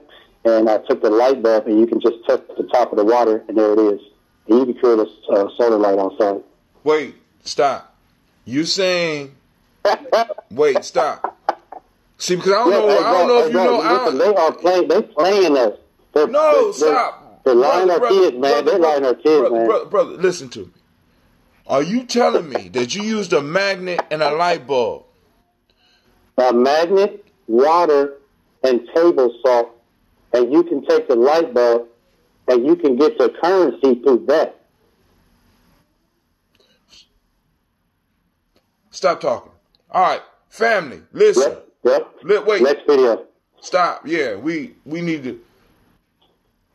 All right. This is Gianni Journey. See, some of the stuff that this brother's talking about, Hatem, is some of the science that I want our babies to be able to experiment with. Right. I like it, bro. I'm telling you, bro, it's safe. You don't have to get no test and say, oh, it might shock me. The earth wasn't created like that. It's very simple and it's safe. We have safe infinite electricity that we are not allowed to mess with, that they put in Black Panther, that they called it vibranium. And the dude got shot. He said, what is this? Wisdom subway runoff. She said, see, that's vibranium. He's looking like, what? And then the dude that wanted to take over the kingdom, he said, we need to take this back to the people. And I go about that Black Panther, but they put it in that movie. They call it vibranium, but it's magnets over here. It's the vibranium that was running them subway trains and was healing people. And we put it on our wrist. We had the metal rings that went around our wrist that had a little bit of magnets on it that made our bones still good because we got iron in our blood. And they hide in that fact about this element. But go ahead. So now I regret going down the damn rabbit hole with a damn whatever the hell we was talking about. We should have went this direction, bro. You talking No, but right we wouldn't have gotten this direction. Hold on, we wouldn't have gotten this direction if we didn't first deal with. I forgot. I'm sorry. I know you about to leave, but please, if I can break down the Black Panther more about this magnetism. When the dude in the street that was left behind wanted to take over the kingdom, the main thing about the movie is that he wanted to sell the vibranium back to the world. And the leader, the coup leader, Black Panther, he was like, nah, they can't handle that power. He's like, what you mean? They can do a lot with this. He was like, nah, they can't handle it. But remember that white dude that shot in the movie, he got healed off of vibranium. And he was like, what the heck? And the girl was like, silly, that's just vibranium. And he looked at how is them survey trains moving? They're levitating. She was like, that's just vibranium. And he just walked around like, all this runoff of vibranium? Yes, they're hiding. If you look at the land they was bubbled up in, they was hiding it because they had all the vibranium. We are not tapped into magnetism, whatever you call it. We are tapped into electricity. Tesla is like that Black Panther. He wanted to give it back to us, but the movie was twisted wrong. He was trying to give it back to the peoples, and he was like, they can't handle it. He was like, this stuff can heal us, man. He's like, no, we can't do it, man. It might be in the wrong hands. That's the Hitler part. Hitler, if it got in the hands like Hitler, he was going to capitalize over everybody. But it's the magnets that heals our bones. It makes our blood move. When we swell, we can take two magnets and just rotate it up and down to the iron in our blood. They don't want to learn that. They're talking about eat this, take this, vaccine that. Man, I'm telling you, it's all about magnetism. And that's where all compasses point. But go ahead. All right. But listen, we're going to have this week. You know, we do these on a weekly basis. I mean, so just join Gianni Journey on Facebook if you're on Facebook. And know when the shows is coming up because we have discussions. And we're going to have a discussion tomorrow. Man, I can take my time explaining today. Yeah. But we about to roll. I got to go because I got to get over here because these boys is going to be over here. I can't wait for this snowstorm to come so I can show motherfuckers that you don't cancel. How you going to talk about you revolutionary, you changing the world, and the motherfucking snowstorm come and you all of a sudden stop? We don't stop for no goddamn snowstorm. The snowstorm stopped for us. Goddamn, I mean, listen.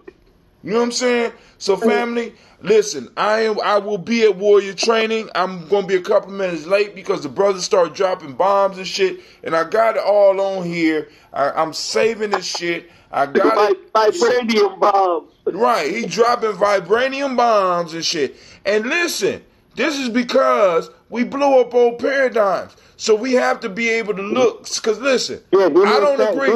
I don't agree. Listen, I don't agree. I personally don't agree with the flat Earth shit. But I'm not so motherfucking closed-minded It's not gonna help you out. The flat Earth not gonna help you out. It's just gonna No, what I'm saying is,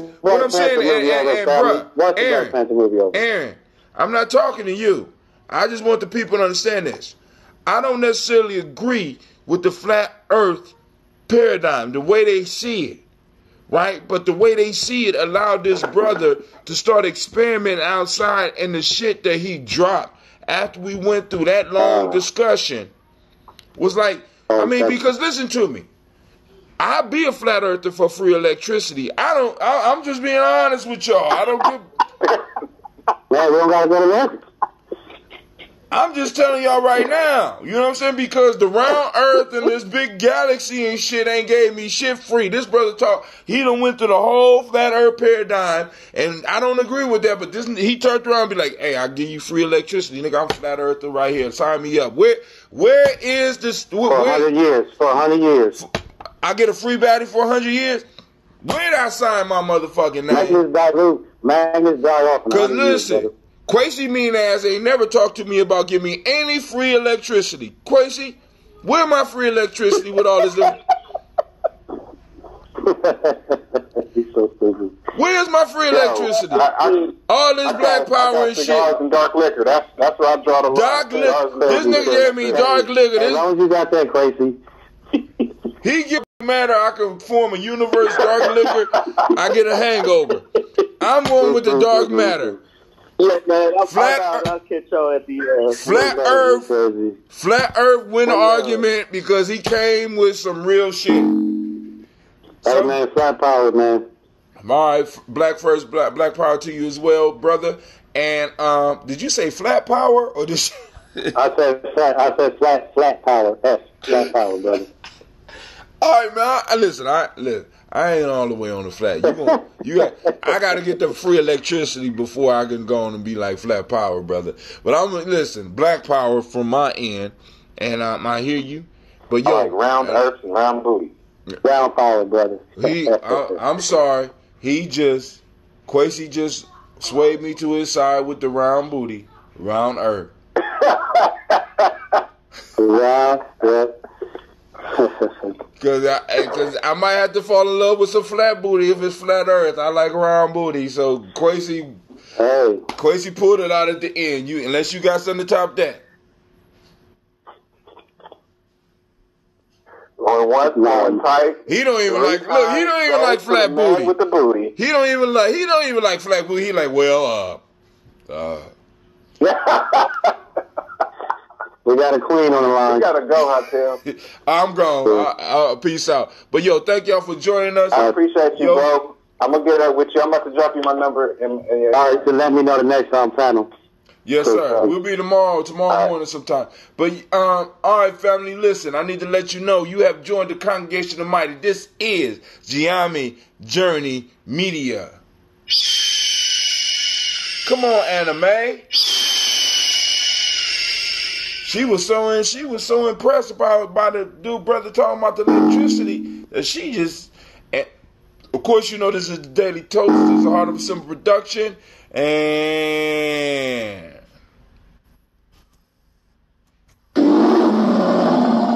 Simba.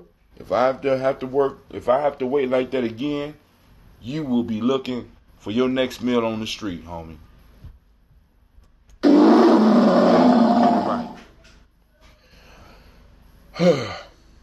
Will we strive to blow up your old paradigms? I'm on my way to the school.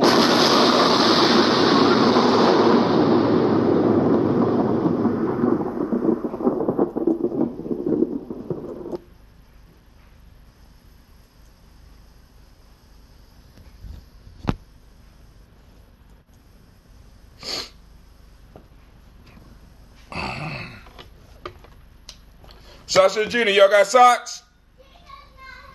Shut up! Do you got socks or not, lady? You got socks?